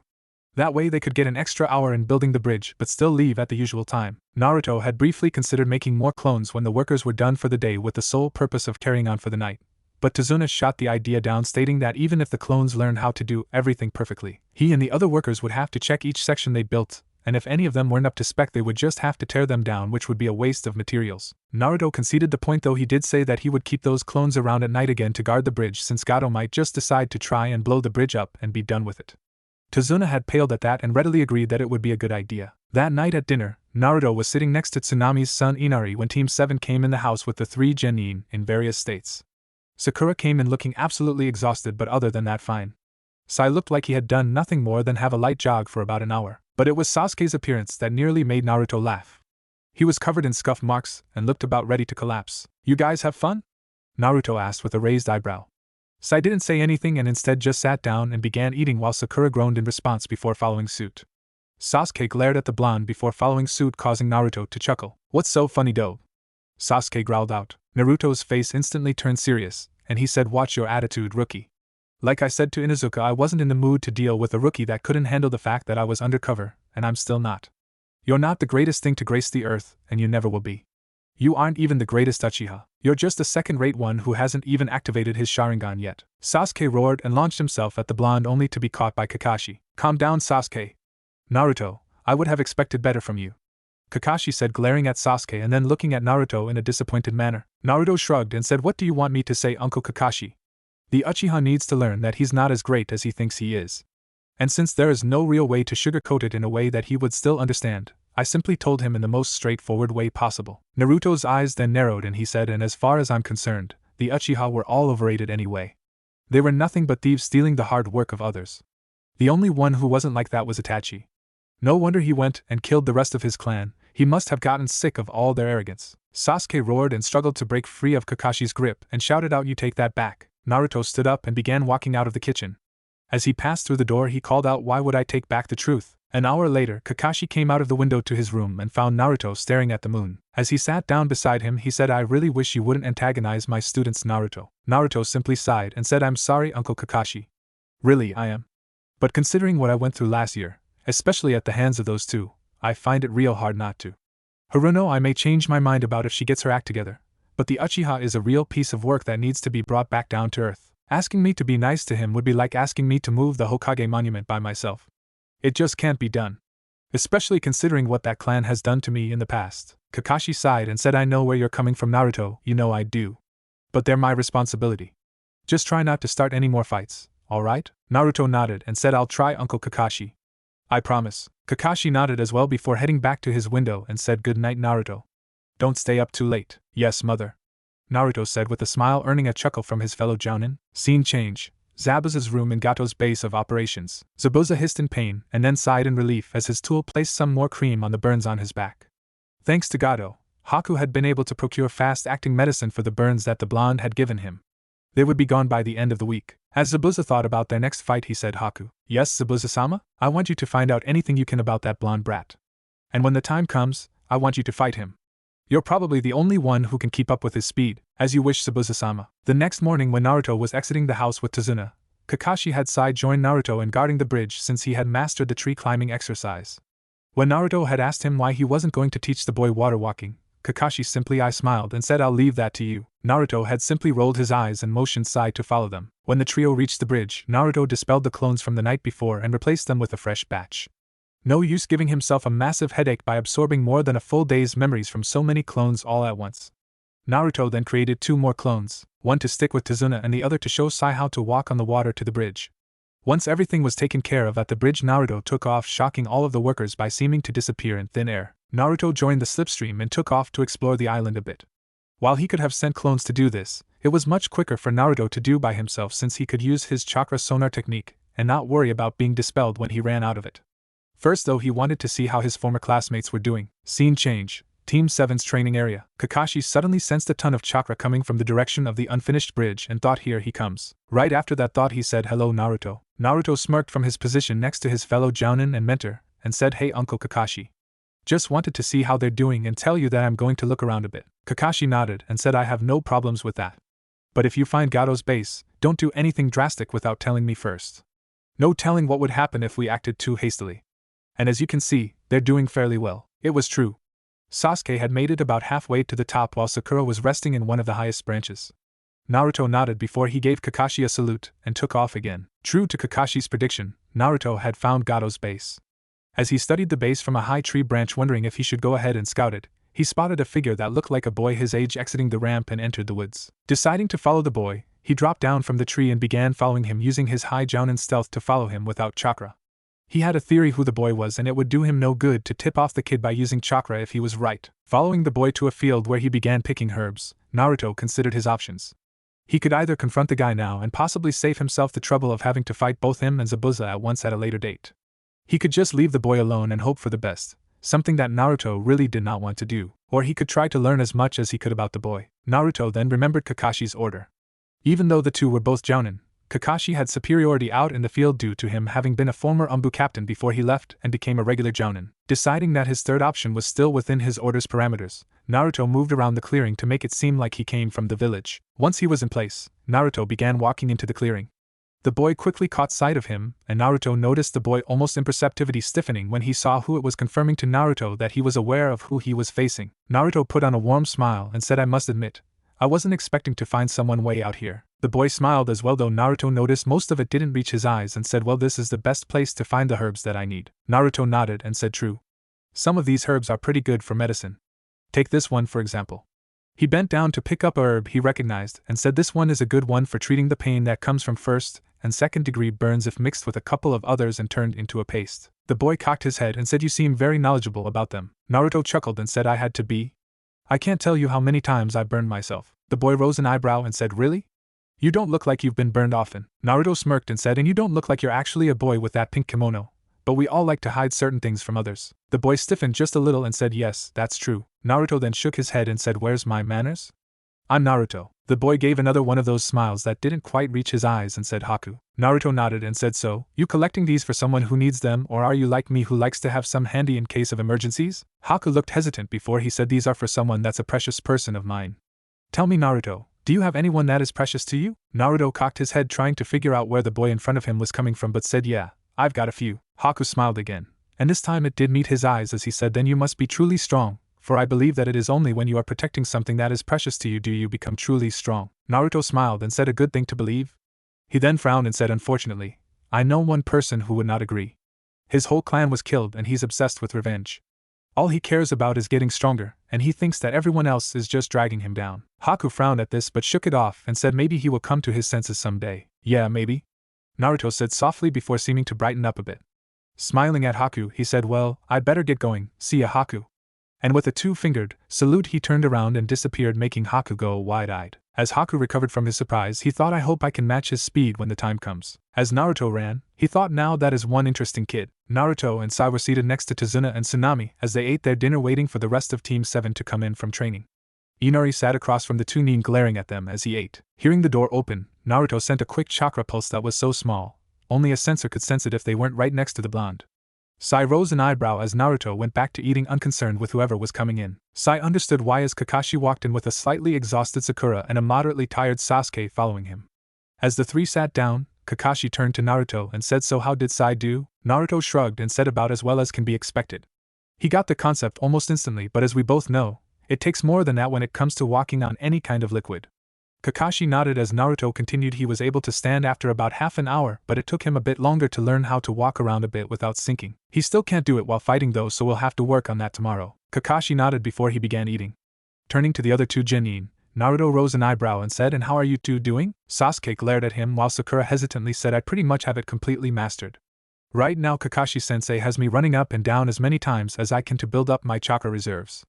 And Sasuke-kun is a little over 3/4 of the way to the top. Naruto nodded as Sasuke sent Sakura a glare for telling the blonde that he still felt was a dead last, that he hadn't reached the top yet. Why do you even bother? Inari asked as he glared at them all. Come again? Naruto asked as he took another bite and swallowed before looking at Inari in curiosity. I said, why do you even bother? It's not like it will help you when Gato comes to kill you all. You're just wasting your time. Gato is invincible and nothing you do will stop him. You don't even know anything about us or this village, and yet you come prancing in so happy and carefree, not knowing anything about pain, and you make me sick, Inari. Tsunami said sternly before a raised hand from both Kakashi and Naruto stopped her from berating her child. Naruto shot a questioning look to Kakashi, who nodded, answering the unspoken question. Naruto then turned back to Inari and said, Inari, don't talk about what you don't know as if you do. You say we don't know anything about what pain is, but in reality, compared to some of us at this table, you don't even know the meaning of the word. Inari glared, but before he could open his mouth, Naruto continued. Let me guess. You probably lost someone to Gato, right?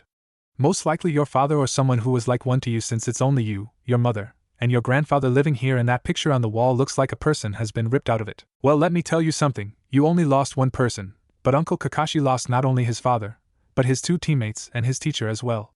The Uchiha kid here lost his entire clan in one night. And I've had it even worse.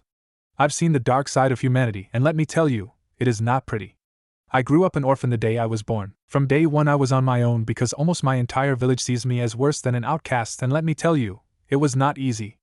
The orphanage threw me out when I was around 3, and I've had to live about 2.5 years on the streets wondering if I will be able to find my next meal in time. I've had to avoid mobs who wanted to beat me into an inch of my life over as long a period of time as they could before finally finishing me off. Store owners spit in my face and throw me out of their stores almost constantly. And those who do sell to me usually overcharge me or sell me shoddy goods. I can't even make any friends of my own age because parents would always tell their kids that I was either a bad person or even a monster. Some would even beat me if I even tried to speak to their kids. You think you got it bad? You have no idea how truly blessed you are to live like you do. You at least still have your mother and grandfather. So don't say that I don't know what pain is, because in my eyes you're just a little kid who can't handle the real world. People die, Inari. It's a fact of life that none of us can escape. Yeah, you lost someone when he was killed by Gato, but you aren't the first person to lose someone, and you sure as hell won't be the last. It's not the pain that we face in our lives that define us, but how we handle it. There are those like you who throw themselves pity parties all their lives doing nothing about it. And then there are those like your grandfather who feels the pain but still goes on doing his absolute best to make a difference. Think about that and then ask yourself this. Do you want to continue doing nothing as the pain constantly builds on itself? Or do you want to do your absolute best to make sure nothing like the event happens again? Will you stand up in the night and stand firm, or will you let the darkness consume you? Only you can make that choice, Inari, and there will come a time when you must choose. And that choice will have an impact so large on your life that you will only be able to tell how much it did years from the event. Everyone besides Kakashi was staring at him as he stood up and walked out of the house. As the door to the house closed, Tazuna turned to Kakashi and said, if I wasn't looking at him as he said that, I would have thought an adult was doing the talking. Kakashi nodded as he sighed and said he's had to grow up faster than anyone else in his generation. Was he telling the truth? Did he really have it that bad? Tsunami asked as she wiped away the tears that had sprouted during Naruto's little speech. Worse, Kakashi said before turning to Inari and said, Naruto is right, Inari. Everyone feels pain at some point in their life, but it's how you handle it that shows what kind of person you really are. Kakashi then stood up and went up the stairs to the room he was sharing with the other males. As he did, Sakura and Sasuke pondered what Naruto told them since they had no idea how rough his life had been. The only thing that they had seen when they saw Naruto had been the smiling idiot who was always claiming that he was going to be Hokage. Sai was going over the information that Naruto had gave as well and thought so that is how he is so strong while still so young. He had to become stronger than most to survive. Danzo-sama was right, he is not one to be underestimated. Scene change, forest clearing. Shadow clone jutsu. As the call went out, numerous clones appeared in bursts of smoke as the original stood in front of them. Alright, listen up.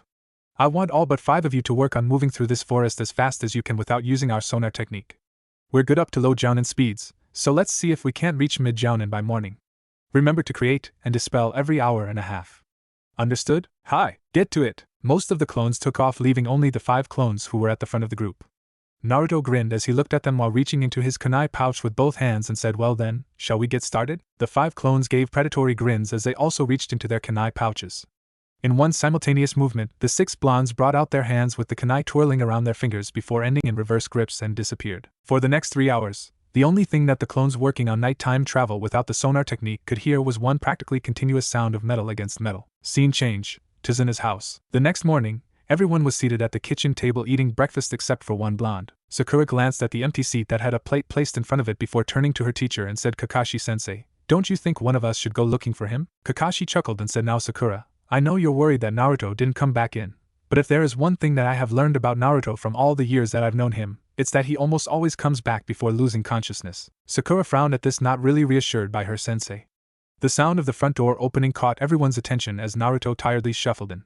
Most of the people seated at the table widened their eyes or raised their eyebrows as they noticed all of the slashes and tears on Naruto's clothes. As Naruto sat down with a tired grunt and pulled his plate towards him, Kakashi chuckled and said, so how many did you get up to and last against Naruto? Naruto tiredly took a bite out of his breakfast and swallowed before saying 5, and we went all night.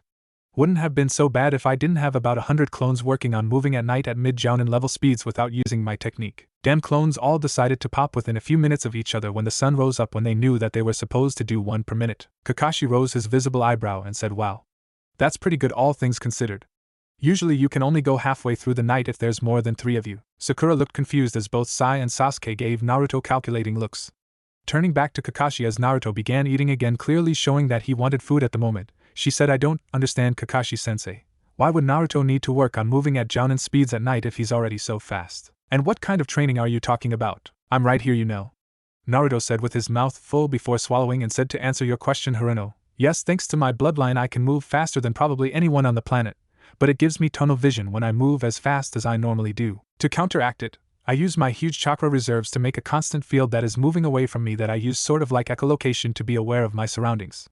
However, if I ever fight that way with a Hyuga or a Uchiha with their dojutsu active, it would effectively blind them for a while if not permanently since they can see chakra. So I have to work on not relying on the technique so much when I move. As for the training I myself did, I merely went against 5 clones and we fought as fast and hard as we could all night while we had joined the slipstream. Does that answer your questions? Sakura nodded, then cocked her head and said, wait, what's this slipstream? Sasuke's eyes narrowed, probably planning on somehow joining this slipstream that made Naruto so fast. Poor, ignorant fool. Naruto smirked as he saw Sasuke's expression and said, sorry Uchiha, this is one thing the council can't ever be coerced into handing over. Looking back to Sakura, who was beginning to glare at Naruto for the statement, he said, the slipstream is the name my father gave our bloodline since it doesn't have an official name. Understandable considering he was the first one to find out about it, maybe even the first one to ever have it. It explains the sensation we feel whenever we focus on the feeling of extreme speed it gives us, hence the term joining the slipstream whenever we do. Naruto took a last couple of hurried bites before standing up and headed out of the kitchen without any sign of being tired, calling over his shoulder, give me a few minutes to get changed, and we can head out to the bridge to Zuna. And Sai, don't think I'm going to go easy on you just because I had a training night. I swear I'm going to get you combat water walking by dinner time if it kills me. Everyone but Kakashi stared at him with slightly dropped jaws before Sakura turned back to Kakashi and asked Kakashi-sensei, how can he possibly be able to still move like that? He looked exhausted when he first came in. Kakashi chuckled and said, that's Naruto for you. I've seen him train for 2 days straight, drop dead on his bed and then 3 hours later be right back at it again. He has chakra reserves that could make any Kage envy him and the stamina to match. He's going to make whoever he marries one happy woman in bed. Kakashi thought to himself, giggling perversely, drawing weird looks from everyone else that he waved away. Everyone's attention was brought to the stairs when they heard a shout from upstairs. Well, Uncle Kakashi, you aren't reading that crap you call literature in front of Inari, are you? You know he's only 10, right? Kakashi's sweat dropped as he rubbed the back of his head, while Inari looked at him in confusion before saying of course not. Why would you think that? Because I know you. Naruto deadpanned as he came down the stairs and walked over to the group and sat back down to finish his meal. Kakashi somehow teleported to the nearest corner with his back to the others and a storm cloud over his head. He used to admire me. Where did that lovable kid who wanted to do everything like me go? Kakashi asked as anime tears could be seen falling into a puddle. Naruto and the others' sweat dropped before he said he ran away screaming when you showed him those books of yours. The miniature storm cloud got even bigger and Kakashi said I was only trying to show you the greatness that was your godfather's work. Naruto snorted as he took a bite from his meal and said that's not greatness. That's a sad man's attempt at showing the world his perverted fantasies and a release to all men for their frustrations at never being able to have their bedroom fantasies come true. Everyone else's sweat drops grew bigger before Kakashi was suddenly beside Naruto and screaming in his ear sacrilege. You take that back, you heathen! Right before the back of Naruto's fist implanted in his face, causing him to slump to the floor with a pained grunt of ow. Naruto looked down at his father's student, while he dug his pinky into the ear that the silver-haired man had shouted into, and said, "Face it, Uncle Kakashi. The only good book that he wrote was the first one. You know, the one with the main character that I'm named after, and probably the only book that doesn't have more smut than actual plot that he'll probably ever write?" Kakashi's hand shakily rose from his face-down position as he said, "I reject your reality and substitute it with my own." Naruto snorted and said, "Whatever you say, Uncle Kakashi," before taking one last bite and stood up again to place the plate in the sink. Walking back around the table, he said, "I'll have a clone waiting for you outside Tazuna. Sai, if you're not at the bridge in 10 minutes, I'm throwing your butt into the ocean along with a few kunai attached to some exploding notes." Right after he said that, Naruto disappeared and it was only the sound of a clone coming into existence immediately after that informed them that Naruto was telling the truth. Tazuna shook his head and said that kid is really something else. Taking one last sip of his coffee, he stood up and said, "Come on kid, we better get going." Sai simply nodded and stood up as well before the two walked out of the house together accompanied by Naruto's clone. Scene change, Tazuna's bridge. Naruto reappeared to see what was to him a rather amusing sight. Most of Naruto's clones who were on guard duty the night before were standing in a line across the entrance of the bridge with Tazuna's workers behind them watching anxiously, and a group of thugs in front of them. The supposed spokesperson and leader of the thugs looked as red in the face as a boiled lobster, while most of the clones had grins on their faces. The clone directly opposite of the leader was brushing his nails over his shirt and looking for dirt. The leader of the thug glared at the clone as he did this, and said, "Now you listen here, you brat. I don't care if the original you is here or not. Now step aside and let us through." And why would he do that when it's his job to keep people who are obviously not here to work on the bridge off of it? Naruto asked as he disappeared and then reappeared in front of his clones, surprising the man. The man and the other thugs quickly got over their shock and he said, "Are you the original?" Naruto looked at him like he was stupid and said, "No, I'm a water clone sent to shift the shadow clone guard, you moron." The bridge workers all laughed at this since Naruto had explained to them the differences between the clones he used and the other types of clones that ninjas often used. The thug's face reddened even more if that was possible, and he took a step as he said, "You will let us pass right now or else." He was unable to get any further as Naruto's fist made residence in his stomach as Naruto glared up at the man as he folded over the fist before taking a quick step back and kicking the man in his jaw so hard that he went flying before crashing into the trunk of a nearby tree, causing large cracks to form from the impact. The builders gave a cheer as the thugs looked on in shock. Naruto turned his glare on to the other thugs who instantly took a step back.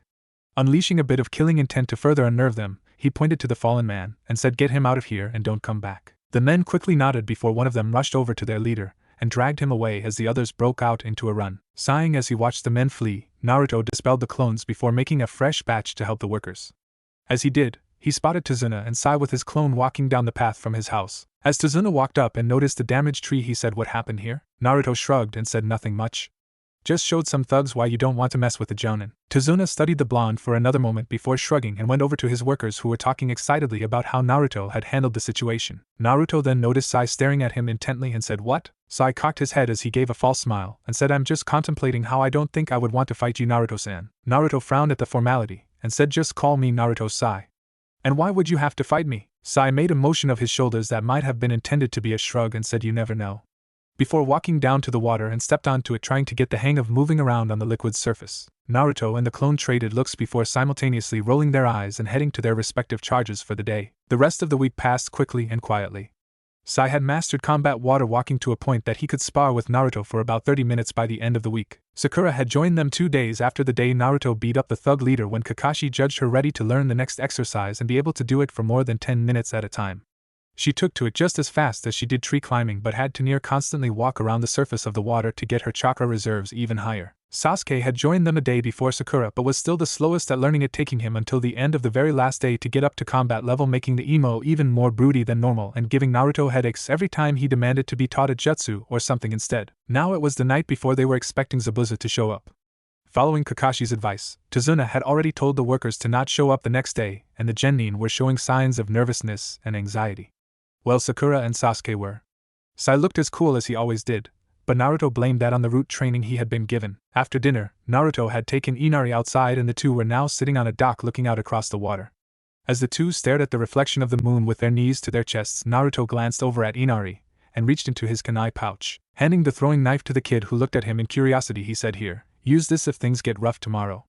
I'll leave some clones that should handle anyone who gets close, but it's always better to have a backup plan. Make sure you keep that on you at all times, alright?" Inari nodded and accepted the blade, staring at it for a minute before putting the blade in his pocket. As he stared out at the water again, he said, "Thanks, Naruto." Naruto rose an eyebrow and said, "For what, Inari?" Inari looked back at Naruto and said, "You were right. I've been nothing but a big baby ever since I lost Dad. But now I plan on changing that." Naruto smiled and ruffled the younger boy's hair and said, "I'm sure you will, Inari." Scene change. Next day, Tazuna's bridge. As the Leaf Nin along with Tazuna came upon the bridge, they saw a mist that was thicker than usual clinging to it, blocking their view of the end of the bridge.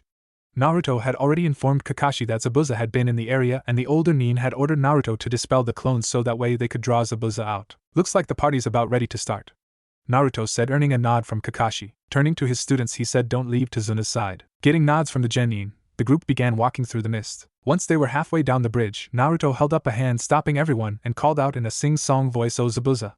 Where are you?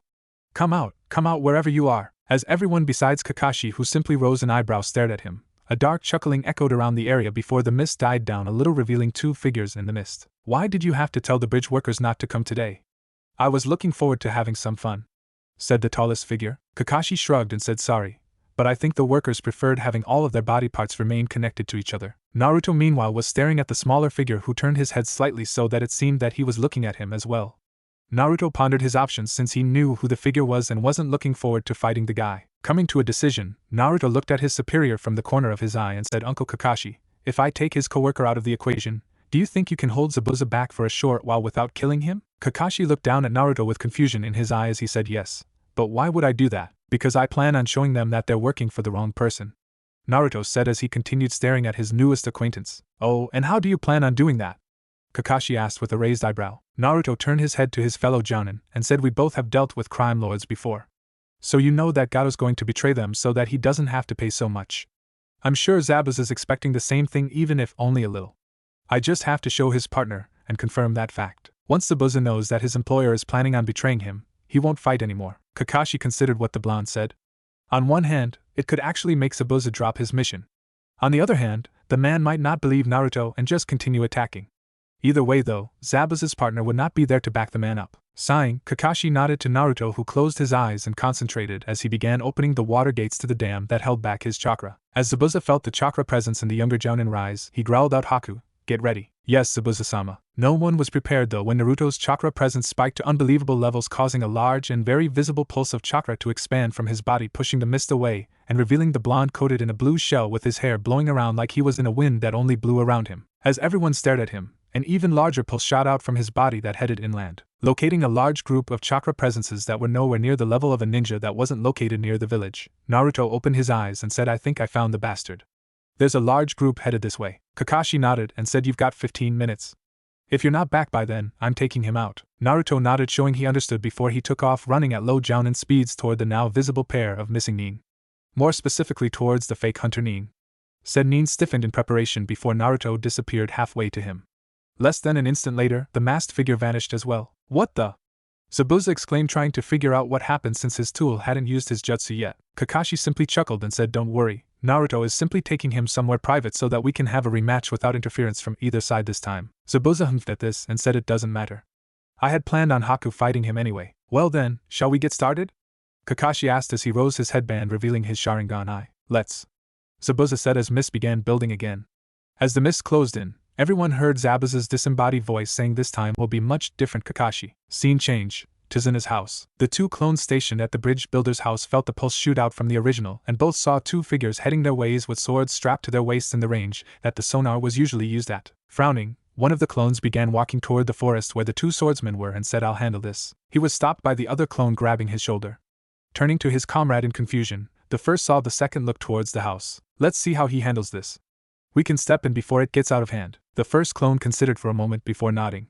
The two clones then went around the house to wait. 10 minutes later, Inari was helping his mother in the kitchen when they heard the sound of wood being sliced apart.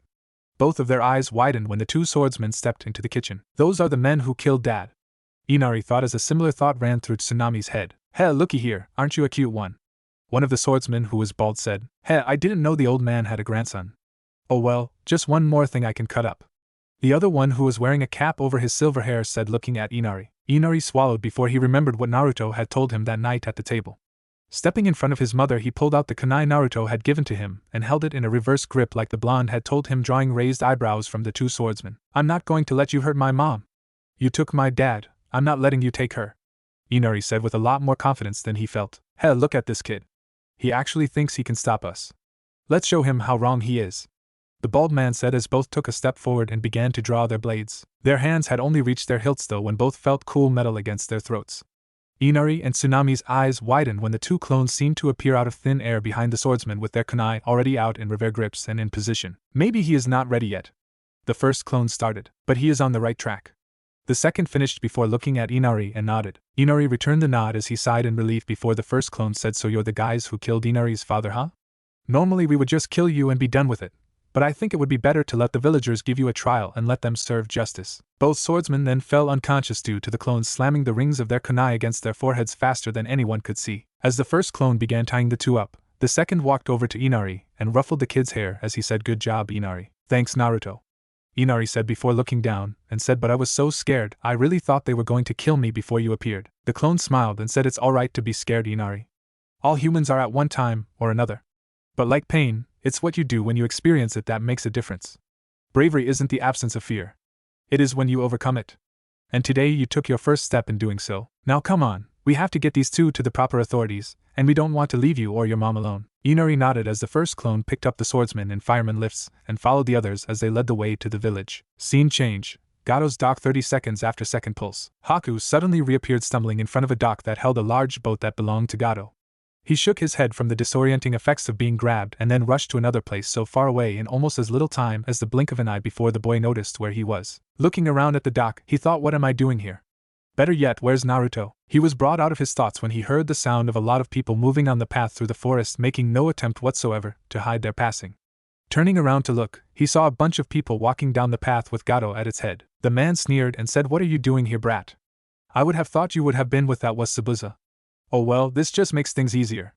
Might as well start with him, boys." The crowd gave a cheer as they started advancing. Haku frowned behind his mask and said, "What is the meaning of this?" Gato laughed and said, "Isn't it obvious? I never planned on paying your baby of a master. It's much cheaper to hire these thugs to take you out once the job is done. Still, like I said, since you're here, we might as well get started. Consider this payback for breaking my arm, you brat." Haku stiffened and was about to reach for his Saban needles when he heard a disembodied voice say, "Yeah, I don't think so," causing everyone to stiffen. A second later, all of the thugs suddenly all fell to the ground as one, as if some grand puppet master had got tired of using all of them. Gato's eyes widened as he saw that each thug had a hole in the back of their head with blood slowly seeping out. Haku himself was sweating nervously behind his mask as he thought that could have been me and Zabuza-sama. Naruto suddenly appeared in front of the midget, scaring him even further as he grinned before leaning in and said, "Boo," in a dark voice. "Ah!" Gato yelled out in fear as he fell on his butt and did his best to get as far away from the blonde by crawling backwards with one of his arms in a cast. Naruto smirked at this and said, "You've been a bad boy, Gato. Driving people to the brink of their existence just to satisfy your own greed. It's time for you to be judged." "No, please. I'll give you whatever you want. Money, women, land, whatever you want," Gato said in fear as he continued to crawl away from the blonde who had begun taking small steps toward the crime lord while Haku merely stood watching. "Whatever I want," Naruto mused before saying, "Alright, I'll let you live if you give me one thing." Gato's eyes showed his relief as he said, "Of course, whatever you want." Naruto's eyes hardened and he said, "I want you to bring back Inari's father and everyone else you killed." Gato's eyes widened even further than before. Just as he began stuttering a response to the demand, Naruto disappeared and Gato's head separated from his neck as Naruto reappeared behind the body with it in one hand and a kunai with wind swirling around in his other. Naruto spat at the body and said, "He got off easy in my opinion. Don't you think so, Haku?" Haku jerked and said, "You knew?" Naruto nodded and said, "Since I spotted you leaving Gato's base that day." "Come on, Let's go tell Zabuza that his contract is over. Haku nodded and Naruto disappeared.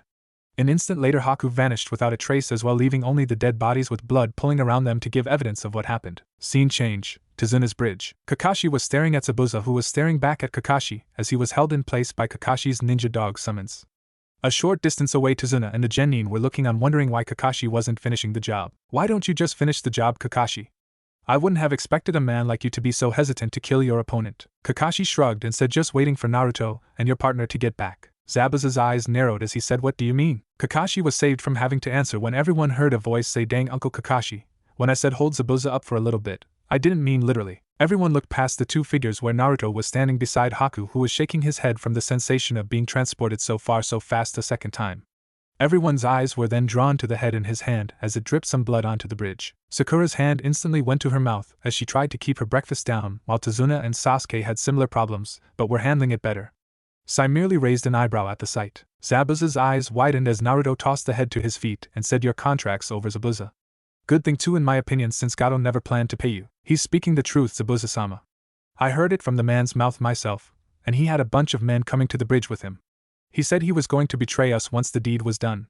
Haku said as he took off his mask. I see. Zabuza said as he sighed and then looked Kakashi in the eye and said, can you please get these damn mutts off of me? Scene change. Village center. That night, the whole village was in the village center celebrating their freedom.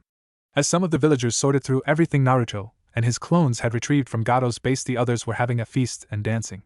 Zabuza and Haku looked down from the roof of one of the stores. On either side were Kakashi and Naruto. So what now, Zabuza? Kakashi asked as he saw his students in the crowd. Sakura was fully enjoying the atmosphere while Sasuke watched the activities dispassionately while Sai was off to one side drawing. Not sure. I guess it's back to the road for me, Zabuza said. You could always join the Leaf. We could put in a good word with the Hokage, Naruto said as he watched the people below him. Zabuza shook his head and said he wouldn't allow it. Not if he doesn't want trouble from the Hidden Mist village for harboring one of their missing nin. No, I'm afraid that life on the run is the only one I have in store for me now. Although I think I may hang around here for a while. Naruto frowned before Zabuza caught his attention as he said, Kakashi, will you do something for me? Kakashi glanced over at the man and said, what is it? I want you to take Haku back to the Leaf with you. He's not an actual missing nin, so your Hokage should be able to let him in. Haku's eyes widened and he said, Zabuza-sama? Zabuza turned to the boy he secretly thought of as a son and said, listen to me, Haku. I don't want life on the run to be the only thing that defines your life. It'll be better for you if you had a place you can call home and not have to constantly worry about hunter nin. But Haku started before Zabuza held up a hand and said, but nothing, kid. You've served me well. But now it's time for you to find your own dream. Haku began to tear up before Naruto put a hand on his shoulder, causing him to look at him as he said, I'll make sure he's taken care of. Zabuza nodded and said, thanks, brat. Scene change. 3 days later. It didn't take long for the bridge to be completed now that all of the villagers could help without needing to fear for them and their families' safety. Once it was time for the Leaf, Nin and Haku to head home. As the small group stood at the foot of the bridge with the village in front of them, Tizuna stepped forward and said, thank you for everything you've done for us. It was our pleasure, Kakashi said as he shook the hand the bridge builder offered him. Zabuza then stepped forward and placed his hand on Haku's shoulder and said, grow strong, Haku. Haku nodded and said, I will, Zabuza-sama. Naruto noticed Inari crying and stepped over to the boy and ruffled his hair. I promised myself I wouldn't cry ever again, Inari said as he looked down. Naruto smiled and said, it's alright to cry, Inari. Crying when someone says goodbye is just a way to show the bond you have with that person.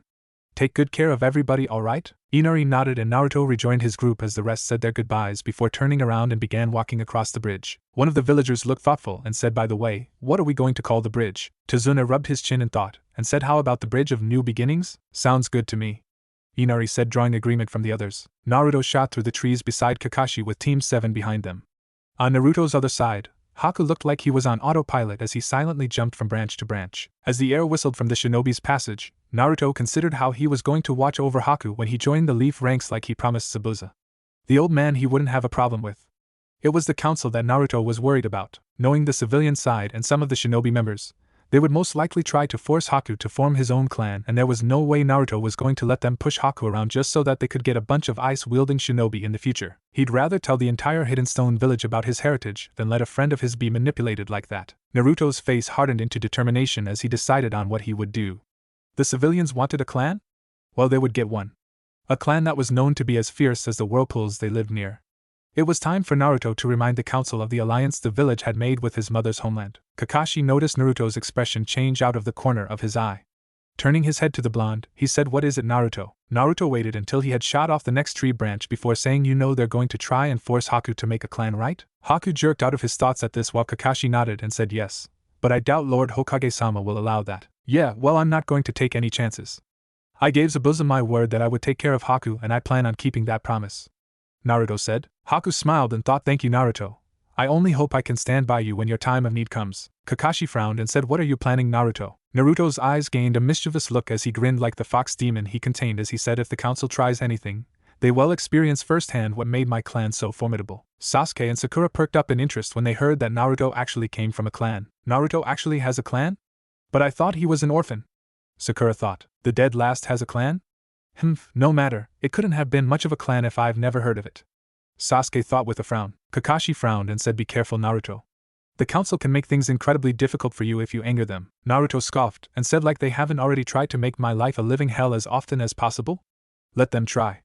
I'll send them on such a loop they'll be trying to make sense of things for a week afterwards, and I'm not talking about using my bloodline either. You reveal your status and they might force you into the CRA." Kakashi warned. Naruto snorted and said, "Let them try. Everyone seems to forget that little law is completely voluntary. Not even the Hokage could force someone into it even if he wanted to." Sasuke's eyes widened at this information since everyone had told him that he would be obligated to have more than one wife since he was the last loyal Uchiha. Hence a number of the more rabid fangirls trying to gang rape him every now and then so that he would have to marry all of them. Naruto smirked as he saw Sasuke's expression with his sonar technique that he had activated for just that purpose. Looking over his shoulder he said, "So Uchiha, are you planning on being told to use the CRA? Probably be the only way the council could get little Uchihas since you seem to want everyone to think you're gay." "Oh boy," Kakashi thought as Sasuke saw red and launched himself with a war cry at a, in his opinion, way too annoying blonde to let live who was maniacally laughing as he easily avoided the enraged Uchiha and kept bouncing from tree branch to tree branch avoiding the kunai, shuriken, and even occasional fireballs sent his way. Sakura was blushing both from embarrassment at one thing that Naruto had implied and anger at another, as she shouted out to the two boys who were constantly moving ahead of the group, "Get him, Sasuke-kun! Make him suffer." Kakashi sighed and thought to himself, "I thought I asked him not to antagonize them." Haku's sweat dropped, and thought, how can someone be so mature one minute and then act like that in the next? Sai merely raised an eyebrow and said, "I don't see what putting Dick less through the CRA would accomplish. It wouldn't matter how many women marry him if he doesn't have the proper tools to make a clan." Kakashi's eye widened as he knew what was about to happen next as he looked back over his shoulder. Sure enough, Sakura's face had reddened even further as a dark aura surrounded her. "Sai." Sakura ground out before launching herself at the boy who gained a fake smile and dodged the girl's charge much the same way as Naruto did with Sasuke as the two shot through the forest with the kunoichi trying to kill the root operative. Haku's sweat dropped again as Kakashi sighed. Turning to the scarecrow Jounin, he said, "I'm going to have to get used to this, aren't I?" "I'm afraid so. At least Naruto isn't a part of Team 7, so it shouldn't happen too often," Kakashi said as a particularly large fireball was seen exploding up ahead, followed by Naruto's laughter as he shouted, "Hey Sasuke. I think I felt the breeze that time," followed by Sasuke's roar of anger. Kakashi sighed again before saying, "Come on, we better catch up to them. I'm not sure I actually want to," Haku said before the two increased their pace to be right behind the two pairs of attempted murderers and their tormentors. Scene change. Hidden Leaf Village main gate. It was just another boring day for Kotetsu and Izumo as they were once again assigned gate duty. That is until Naruto and Sai landed side by side and turned around just as a panting Sasuke and Sakura landed behind them. "You two enjoy your exercise?" Naruto asked with a raised eyebrow as Kakashi and Haku landed behind the exhausted pair of genin. "I'm going to kill you dead last." Slowly. Painfully. Sasuke growled out, too exhausted to attack the blonde anymore. "You know, flat chest, I'm surprised you can actually be a ninja. I would have thought that an abnormal forehead such as yours would make getting to places quite a task. And Dickless seems to be missing more than just his tool. He had no stamina whatsoever. How he will survive in bed is beyond me. Sai, when I get through with you, not even the tracking teams will be able to find you. There won't be anything left." Sakura growled out, also too tired to actually follow with her threat. Kakashi stepped forward and put a hand on each of the exhausted genin's shoulders and said, Now.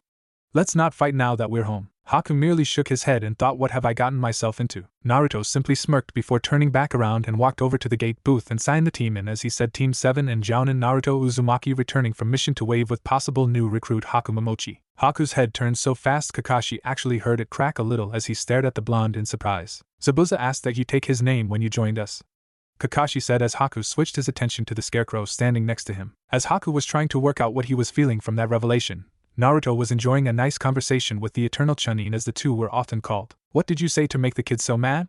Kotetsu asked as he glanced at the still panting Uchiha who was currently trying to burn a hole into Naruto's back with his glare. Naruto smirked and said not much really. Just said that the council forcing him to take part in the CRA was the only way they would get more Uchihas since he seems determined to make everyone think he was gay. The two guardsmen chuckled and Izumo said and their other teammate? Naruto shrugged and said well I was already ahead of them when he got Haruno mad as well but I think it was along the lines that no amount of women could make Uchiha's clan come back since he doesn't have the necessary tools. Then he just started insulting the both of them when the two caught up. The two chuckled again as they shook their heads and Izumo said yep, that sounds like something Sai would say alright. Naruto chuckled as well and said yeah, I get the feeling that he doesn't really respect those two. That's putting it lightly. Sai seems to feel that if he doesn't insult those two at least 5 times a day each then he has failed some personal mission of his. Kakashi said as he and Haku joined the three. Naruto smirked and said sounds like a guy I wouldn't mind working with every now and then. Kakashi rose an eyebrow and said even if he started insulting you? Naruto's smirk turned into a good-natured smile and he said Uncle Kakashi, in my line of work, you have to learn how to honorably take as much as you give, and I've given a lot. Kakashi and the two Chunin chuckled and Izumo said that's certainly true. I still remember that one time you gave all of the Nara's deer red glowing noses and placed blow-up Santa Clauses all over their clan grounds 3 years ago. Haku stared at Naruto as the blonde chuckled and said yeah, that was fun. Well, we better get going. I'm sure the old man knows we're back already and probably wants our report as soon as possible. Kakashi nodded and turned back to his genin where Sai was taking advantage of the other two's exhausted states by being more insulting than usual. Okay you three? Naruto and I are going to go report to the Hokage so you three have the rest of the day off. You guys also have the next few days off since you completed a C-rank mission. Be at our training ground in 3 days for more missions. As Sakura and Sasuke mumbled out their replies and Sai nodded, Naruto grabbed his two companions and disappeared. Scene change. Hokage's office. Sarutobi looked up from the scroll he was reading at his desk as he sensed Naruto's chakra in the room the instant he appeared in his office with Haku and Kakashi shaking their heads trying to shake loose the cobwebs. Ugh, I hate it when you do that, Kakashi said as he gathered his bearings. Agreed, Haku said. Sarutobi rose an eyebrow and said nice to have you back you two.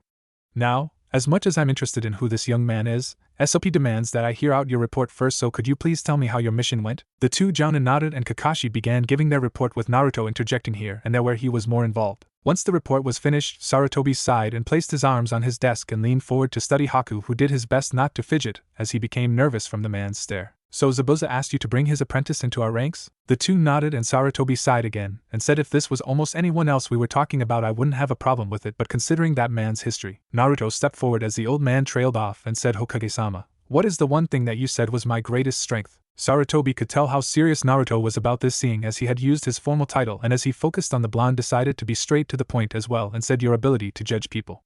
He sighed again before continuing very well Naruto. I'll accept Haku into our ranks but you will be held responsible for him. Am I understood? Naruto nodded and said crystal sir. Sarutobi nodded as well and focused back on Haku and said now then Haku, if you're going to be joining the ranks of my ninja, I need to know just what exactly you can do. Haku nodded and said I have a bloodline that allows me to naturally mix wind and water natured chakra into ice natured chakra.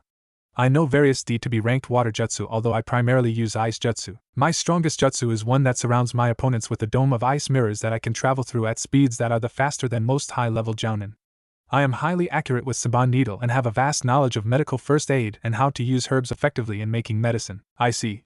Well, it's nice knowing that I'll have another shinobi who can help out in the field if his comrades are injured, but you having a bloodline may prove to be a bit of a problem in the near future. Sarutobi said as he felt a headache coming. You mean the council most likely trying to make me form a clan? Haku said. Sarutobi nodded knowing that Naruto was most likely the one to let the boy know. Before he could say anything, said Hokage-sama. As clan heir of the Uzumaki clan, I am recommending Haku Momochi to be placed under clan guardianship. Sarutobi's eyes snapped over to the blonde in surprise as he said Naruto, we've discussed what announcing your status would cause. Naruto nodded and said I know that it will only give me more grief from the council old man. But I am not going to let them turn Haku into breeding stock. Even the Uchiha doesn't deserve that fate. And if they try to throw that CRA on me when I tell them then I'll just shove it right up their butts. I've taken a lot from those guys, but this is one thing I will fight for. Everyone heard the determination in Naruto's voice and Sarutobi saw a fire in the blonde's eyes that he hadn't seen since he had told Naruto about his parents that night 7 years ago. Sarutobi grinned. If the council tried anything, Naruto would give them such a headache they wouldn't be able to look at anything shinobi related for a month. Very well Naruto, as of this moment, Haku Momochi is currently under the protection of the Uzumaki clan. All decisions that affect him must be brought to you before any measures are taken. As such, it falls upon you to make sure his needs are taken care of. I will also be making him your partner on missions. Do you find this acceptable? Naruto nodded and said I do. Sarutobi nodded as well and said very well then. Bringing his focus to Kakashi, he said, I'm afraid that this will have to be a private conversation from now on, Kakashi. You're dismissed. Kakashi nodded and turned to walk out of the door. After the door closed, Sarutobi focused back on Naruto and said, now then, if you're going to make this official, even if it's just with the council, there are a few things we must go over. For starters, am I to assume that you want me to still vote for your clan if you are unable to attend a council meeting? Naruto closed the door to the Hokage's office as Haku massaged his temples. Are all things related to politics like that? Haku asked as the two began walking out. Nah, some are worse, Naruto said lightly as he nodded to Mrs. Reina's, who returned it with a small smile before going back to her own work. As the two began walking through the hall that led to the main stairwell, Haku glanced over at Naruto before focusing back in front of him as he said, thanks for everything. Naruto smiled and said, don't mention it, Haku. You're my friend and I make it a point of making sure nothing happens to my friends if I can do anything about it. Now come on, we've got a tour to go on and then I'll show you where your apartment will be. Haku looked confused and said, but the Hokage didn't say where I would be staying. Naruto grinned and said, because he didn't have to. And I quote, it falls upon you to make sure his needs are taken care of. That includes where you'll be living. Luckily, the apartment that's next door to mine is empty. I'm sure Mr. Adragas won't mind you moving in. He and the rest of my neighbors are fairly agreeable people. Haku nodded and said, I'm glad. Some of the peoples of Busasama and I had to room with over the years weren't the best of neighbors at times. Naruto chuckled and said, I bet. But I'm pretty certain that as long as you aren't shaking the building with any loud music, these neighbors will be a lot more friendly with you. Haku smiled and said, I'm sure they will be too. So where are we going first? Naruto smiled and said, well, I don't know about you but I'm hungry, so I was thinking of showing you my favorite restaurant first. Haku nodded and said, sounds good. Scene change. The next day, Naruto hated being right. Especially when it came to the council. Right now he was standing in front of them with Haku standing by his side ready to give the council hell as they glared at him, while he smirked at what he had planned. It was too bad. Naruto was looking forward to the day's activities that he had planned. Flashback. Naruto was in Haku's apartment as he made breakfast for his new teammate while said ice user was sitting at his table. You don't have to do this, you know, Haku said. Think of it as a housewarming gift. Besides, I need to know that you are well fed for what I have planned for us today. What you have planned? Haku asked. Yeah, Naruto said as he turned off the oven and brought over the bacon and eggs that he had made and placed it next to the toast as he continued, I want to see just what exactly you can do. Especially with this ice mirror trick of yours. Well, that and I think we could teach each other a few things as well since you and me actually share the same elemental affinities. The only real difference between us is that while you mainly use your water element, I'm more of a wind type. With any luck, we could teach each other how to use our secondary affinities better. Haku nodded and said, I think that would be extremely beneficial to both of us. Naruto nodded as he sat down and the two began eating. 10 minutes later the two boys were cleaning the dishes. They heard someone knocking on the door. Naruto and Haku traded glances and Naruto said, I told you we would be called on sooner or later. Scene change. Council chambers. As Naruto and Haku approached the doors to the council chambers, Naruto said, unless I say otherwise, let me do all the talking. There's a certain way you have to handle the civilians if you want to come out of any council meeting with your sanity fully intact. Haku nodded and said, understood. Am I to assume that I should pay attention to how you handle these civilians for future reference? Naruto smiled at Haku as he placed one hand on the door handle, said you would be correct. Now watch and learn. And with that, Naruto swung open the door, causing it to bang against the wall as he strode in with a confident air and said, all right people, let's get this meeting between clowns and those who actually do something meaningful with their lives over with. Haku stared at Naruto as he joined the smirking blonde who was standing next to the Hokage, who along with the other shinobi in the room were either smirking at Naruto's statement, or at least showed amusement in their eyes. The civilians on the other hand were glaring holes at Naruto, but who cares about them anyway? Well then, now that everyone is here, we can get this meeting underway.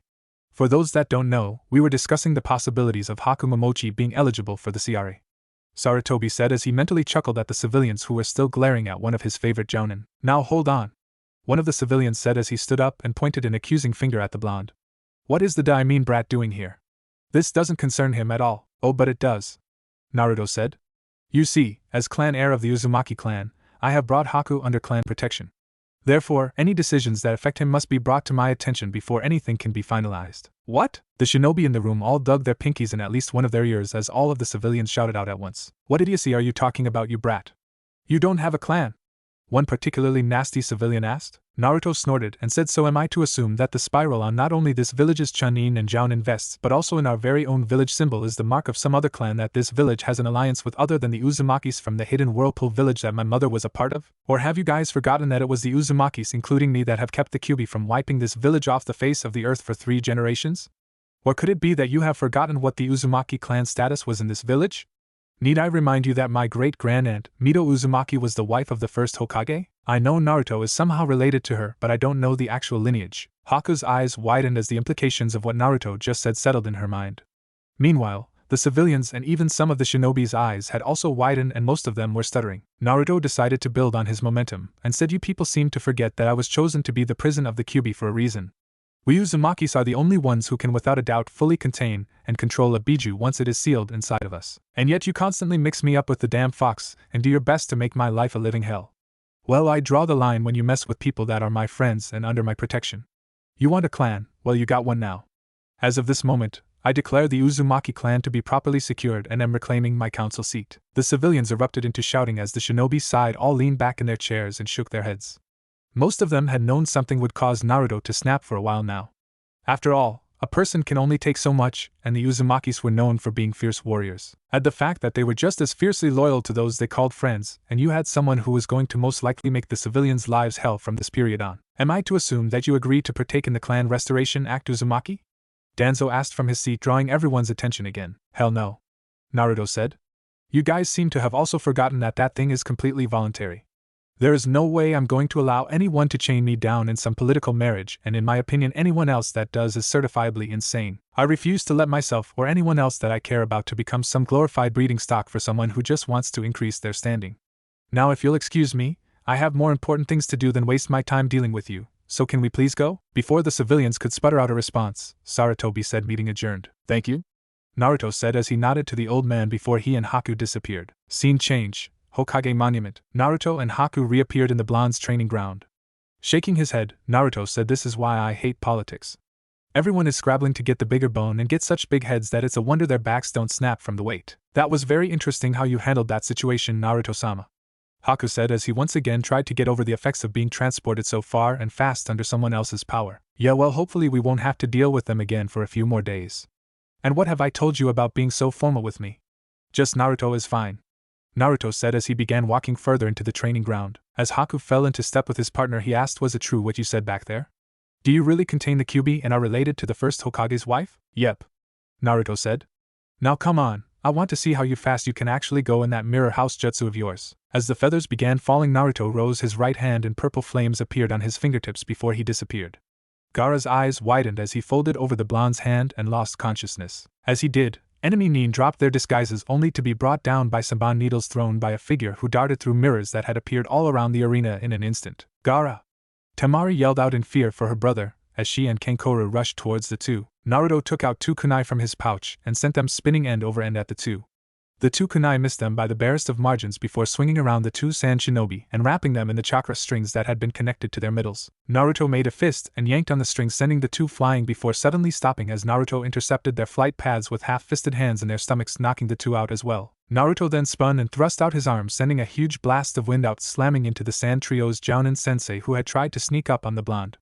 The man shot across the arena and impacted the far wall before falling over unconscious. Naruto turned his head to Sasuke, who had stood frozen during all this, and said, "Oi, Uchiha. Get your act together, and go meet up with Uncle Kakashi." Sasuke shook his head before jumping up into the arena seating to find his Jounin sensei. Scene change. Village wall. 3 large clouds of smoke suddenly appeared in the forest outside of the forest as war cries sounded. The clone that faced the left and right snakes both took out a vial that contained blood and poured the contents onto their palms before taking out a pill and popping it into their mouths. The 2 then jumped off the wall while they ran through hand signs. As cries of summoning jutsu rang out, 2 more large clouds of smoke appeared before dispersing and revealing the blondes standing on top of 2 of the big 3. As the 2 clones looked across the distance to each other, they pulled out kunai and held them in a reverse grip and nodded to each other before disappearing into the forest. Scene change. Roof over Kage's seating box. Orochimaru and Sarutobi were staring each other down as they were surrounded by a purple box barrier. Kukuku, oh, how I've waited for this day. Soon you'll be dead, sensei, and the Leaf Village shall burn. Sarutobi smirked and said, "There's just one problem with that plan of yours, Orochimaru." Orochimaru cocked his head and gained a creepy smile as he said, "Oh, and what's that, sensei?" Sarutobi's smirk turned evil as he said, "I'm not your sensei." Before being covered in smoke, revealing Naruto. "What?" Orochimaru shouted out. "But if you're here, then where is he?" Naruto smirked as he took off his coat, revealing a sleeveless shirt, and said, "Right where he needs to be, leading his people." "You see, Orochimaru, the Hokage decided that his time would be better spent elsewhere, so he had me take his place. You should feel honored. You'll be the first person see me earn my name of the Flash Fire." Right after Naruto finished speaking, The sound of fingers snapping sounded as Naruto shot his right arm to the side and it became coated in fire. Orochimaru's eyes narrowed dangerously before his sick smile returned and he said, "You are 30 years too young to be trying to go against me, you brat. Still, you should provide some entertainment, I suppose. I was planning on having Kabuto summon her when he fought you, but I think I prefer summoning her alongside the others." Naruto's eyes narrowed and he said, "What nonsense are you talking about, you snake?" Orochimaru's grin became even sicker as he ran through hand signs and called out, "Forbidden art. Impure world resurrection." Naruto's eyebrow rose as 4 caskets rose from a black portal.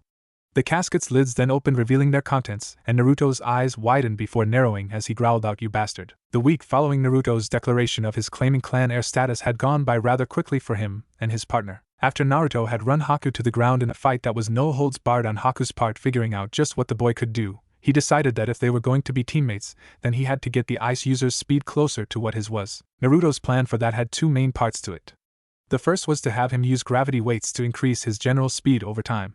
The second part was for him to become able to use his mirrors for a lot longer and modify it to cover longer distances than just the dome that the original jutsu made. Only problem was that the jutsu took up a ton of Haku's chakra reserves. To solve that problem, Naruto had Haku use his jutsu as often as possible and also decided to teach Haku the shadow clone jutsu.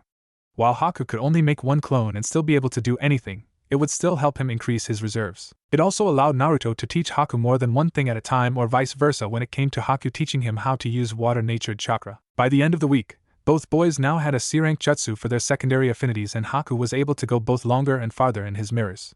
Now the two were testing just how fast and long Haku could travel through the mirrors by doing laps around the top of the mountain. As they were coming up on their training site, Naruto spotted an Umbu standing next to the 3 logs. As Haku appeared in a mirror and jumped out, he said, "Umbu in the training ground. Let's see what he needs." Haku nodded and the two shifted their course to land in front of the Umbu. Once they landed, the Umbu spoke short and to the point. "Uzumaki-san, the Hokage wishes to speak to you and your partner." As soon as Naruto nodded, the Umbu disappeared in a sunshine. Naruto glanced over at Haku, who simply sighed before the blonde disappeared, with Haku vanishing as well an instant later. Scene change. Hokage's office. Sarutobi looked up from the book he had been reading while his shadow clone worked on paperwork as he sensed the 2 boys appearing in his office. Haku shook his head as he usually did but didn't say anything since Naruto had told him that he was going to have to get used to those speeds if they were going to be partners. He was getting better at it, but it still disoriented him a little. "You wanted to see us, old man?" Naruto asked, ignoring the double at the desk with ease that came from working with clones for so long. The original Hokage nodded and said, "I did," before closing his book after putting a bookmark in, and stood up from his couch to walk over to the desk where the clone handed him a scroll. Walking back to Naruto and handing him the scroll, he said, "I just assigned Team 8 their first C rank. It's just a standard bandit raid for a village 2 days out, but due to what happened on Team 7's mission, I've decided that whenever possible I should have someone of at least Chunin rank to accompany rookie Genin teams when they go on C rank missions. I believe that the speed you two possess should be enough to prevent anything untold from happening during their raid. Team 8 will be expecting you at the gate in 30 minutes. Naruto nodded as he opened the scroll and read through the contents briefly before rolling it back up and said, "Understood, we'll be there." Scene change. Village main gate. Team 8 was leaning against the gate as they waited for the 2-man team that would be accompanying them. Kiba humphed and said, "I still don't think that we don't need these guys. We don't need babysitters." Kurenai sighed and said, "I told you, Kiba, after what happened to Team 7, the Hokage doesn't want to take any more chances with our less experienced Genin." Kiba frowned and said, "So they ran into a little bit of trouble. So what? Doesn't mean that we will." Hinata and Kurenai both frowned before Shino said, "Even if that is true, it is better to be prepared in case things do go wrong. Which, considering our mission, is more likely than other possible C ranks we could have been assigned. I'd listen to your teammate if I were you, Inuzuka. You never know when things could spiral out of control." Team 8 glanced over to where the voice came from and saw Naruto with someone they had never seen before walking towards them. Hinata instantly saddened, thinking that Naruto had found someone else besides her. As Naruto and Haku joined them, Naruto nodded to Kurenai and said, "Kurenai, it's good to be working with you again." "Likewise, Uzumaki," Kurenai said with a small smile. She then glanced over at Haku and Naruto followed her gaze before saying, "Oh, where are my manners? Allow me to introduce Haku Momochi, my partner.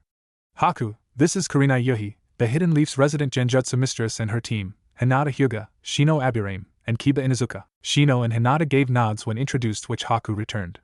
Kiba of course decided to try and flirt with Haku in his unrefined way. Walking over to Haku, he said, "Hey there, want to get something to eat after the mission?" Naruto shook his head and said, "Inuzuka, you do realize that Haku is a boy, right?" Kiba's eyes widened as Haku chuckled. Kiba opened his mouth to say something but only sputtering came out. Hinata let out a small sigh of relief which Shino caught but didn't comment on. Kurenai meanwhile was frowning and said, "Momochi, you wouldn't be related to Zabuza Momochi, would you?" Haku shook his head and said, "Not by blood. But I was his apprentice before he requested Naruto-san and Kakashi-san to take me back to the Leaf when they finished their mission in Wave. He requested that I take his last name when I joined the Leaf. Kurenai nodded and said, I see. Well, now that introductions are over with, I believe we should be going. Naruto and Haku nodded and Naruto said agreed. Turning to the genin, he said, don't worry Inuzuka, you won't even notice we're there once the fighting starts unless you guys get in trouble. Kiba glared at the perceived insult, but the other two simply nodded before Kurenai took off into the trees with the others right after her. Scene change. Next day en route to Client Village. Kurenai was once again in the lead position as her team followed with Naruto and Haku on either side and a little behind the genin as they traveled in a standard V formation with Kiba and Akamaru at the point, and Shino and Hinata behind him. As he landed on a branch and shot off, Naruto sent out a light chakra pulse like he usually did when traveling at slower speeds and noticed Hinata's Byakugan active again. Naruto shook his head and thought she's been activating that thing near constantly now. She's lucky I've been limiting how strong my pulses are or I would have blinded her the first time she did. Naruto waited until both he and Hinata were once again in the air and said something the matter Hinata? Hinata flinched before looking over her shoulder at the blonde and said no, what makes you think something's the matter? Because you keep on using your Byakugan.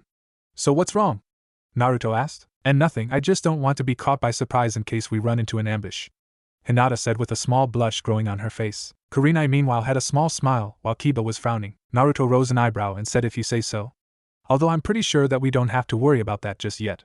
Tell you what, turn off your Byakugan for a minute and I'll do a full scan on the area we're in. No, he's not completely oblivious like Kanon, he's just giving her a way out. Hinata slowly nodded and turned off her Byakugan as she looked back forward as Naruto gathered his chakra for a moment before sending it out in a visible pulse that would travel further than a normal chakra pulse. After a minute of letting the pulse turn into a steady field and doing a thorough scan of the area, Naruto let the chakra dissipate into the air and said all clear, nothing in a 100-yard circle except for some forest animals. Hinata nodded without looking back and thought now what do I do? 5 minutes later, Hinata had finally gathered enough courage to say Naruto? HM? What is it Hinata? Naruto asked as he focused on the girl again. Well, I wanted to say thank you for the advice you gave me back at graduation. It really helped. Naruto smiled and said don't mention it Hinata. And my offer from then still stands as well. You ever need any help with anything, just come to me and I'll help any way I can. Hinata nodded as well as a small blush made its way across her face. Luckily for Hinata Naruto was behind her and didn't see it. Scene change. Forest just outside of Client Village. The meeting with the village's mayor had gone fairly smoothly. He had told the shinobi that the bandit raids had always come from the east. Unfortunately, the bandits would sometimes kidnap some of the women, so there was the possibility of there being a hostage situation which made Naruto a bit nervous. In the past, whenever Naruto did a bandit raid, it was over nearly before it began since Naruto would use his bloodline to take all of the bandits out at once, not giving them a chance to even recognize they were under attack, which meant they couldn't try and play the hostage game with the blonde. But this wasn't Naruto's mission to complete, it was the genin of teammates. He, Haku, and even Kurenai were simply there to supervise and step in if things got too far out of control. And unfortunately those three were doing this sort of thing the first time. Naruto glanced at the three who were studying tracks from the most recent bandit raid and figuring out where they needed to go. From what he could tell, they were doing a good job figuring out how many bandits there were and how many people were taken. He just hoped they would do just as well when under pressure. Haku stepped over to his side and said they seem to know what they are doing. Naruto smirked and said they're a tracking team. I would sure hope they could find traces of a bunch of bandits passing through. Haku nodded and said I would hope so too. Haku then noticed that Naruto's gaze was more on Hinata than the other two. Is there something going on between you and Hinata-san? Naruto blinked before turning to Haku and said what gives you that idea? Haku rose an eyebrow and said you seem to get along with her better than the other two genin. Naruto snorted and said that's not very hard. She was the only one to actually treat me like a human being when I was undercover to draw out that damn traitor Mizuki. Don't get me wrong, Abirame over there never picked on me or anything, but he was still indifferent. I see. Haku said as he glanced back towards the genin who began walking with Kurenai falling in behind them. As the two boys fell in as well, he said so there is nothing between you whatsoever? Naruto took a quick glance at his partner before looking forward and said not that I'm aware of. I mean I know she has a crush on me, but truth be told, I don't know if I'd ever like her that way. Well, I guess only time will tell. Haku said and Naruto nodded before Kiba said I've got a scent that's going the same way. We should be able to follow it straight to the camp. Kurenai nodded and said good, lead the way. Let's try not to walk right on top of them before we have a proper plan though. The genin nodded before Kiba took point again and began running at a moderate speed with the others following. Scene change. 100 yards from bandit camp. The Leaf Shinobi were about 100 yards away from the bandit camp, hiding in the trees to avoid any patrols as Hinata did reconnaissance with her Byakugan. I see the camp. There's 15 bandits. They've got their tents in a circle with a fire in the middle. There's a few in the tents sleeping, but most are around the fire eating. There's a cage holding 10 women in the biggest tent. One of the bandits is guarding them, but he is currently sleeping. Kurenai nodded and said, any bandits patrolling? Hinata shook her head and Naruto raised an eyebrow and said, that's weird. Either they're sure that no one can find this camp of theirs or they're just plain stupid. Most likely a combination of the two. Kurenai said before turning to her students and said, Kiba and Shino, I want you two to focus on the bandits, while Hinata releases the prisoners. Shino, I'm going to need you to send your insects out first to drain them as much as possible. Have them do it as discreetly as they can. The longer they don't know what's happening, the better. Kiba, 5 minutes after they start, I want you and Akamaru to tear through them with your Fong over Fong attack. Make sure you get as many as possible in your first sweep. Hinata, I want you to slip into that tent and take care of the guard and slip the prisoners out the back and bring them to me before Kiba attacks. Once the prisoners are safe, I want you to go back and give Kiba and Shino any backup support they may need. If things get rough, the rest of us will give you a hand with long-range support. Does everyone understand? The 3 genin nodded and the group began to prepare. Time skipped 10 minutes later. Naruto looked on from his spot in the trees as he saw Shino's bugs moving along the ground like a black living carpet as they headed to the ring of tents. Once the insects reached the tents, they began spreading out with some slipping into the tents themselves to feed off of the sleeping bandits. The rest encircled the camp before heading inwards in small groups that gave everyone a hard time spotting them if they didn't know what to look for. Meanwhile, the bandits that were around the campfire were having a jolly good time as they ate their meals unaware of the approaching threat. Naruto frowned. The plan was going smoothly so far, but something was nagging the blonde at the back of his mind. Something wasn't right, and not knowing what it was driving the blonde crazy. Reaching to the radio that was clipped to his ear, he set it from standby receive to send and receive. Naruto took another glance into the camp before tapping his mic and said, Haku, do you copy? There was a short pause before Naruto heard, I copy, Naruto-san. Is something wrong? I don't know. I just have this feeling that something is wrong. You see anything unusual on your end? Negative, Naruto-san. There is nothing on my end. Haku said, this is Kurenai. I don't see anything unusual on my end either. Keep an eye open though. I don't want to be taken by surprise. Understood. Haku said, Roger that. Naruto said. The 3 vets then watched as twin spinning drills burst out of the woods from 2 different directions and tore through a tent each on their way into the circle and began tearing apart the bandits, who could only stand before suddenly falling over from having their chakra eaten. The fight, if you could call it that, was over in minutes. Now none of the tents were left standing and the bandits were all sprawled out on the ground, either already dead or bleeding out from the cuts Kiba and Akamaru had given them. Said genin was currently being given the first kill talk by Kurenai while Naruto and Haku finished off the survivors.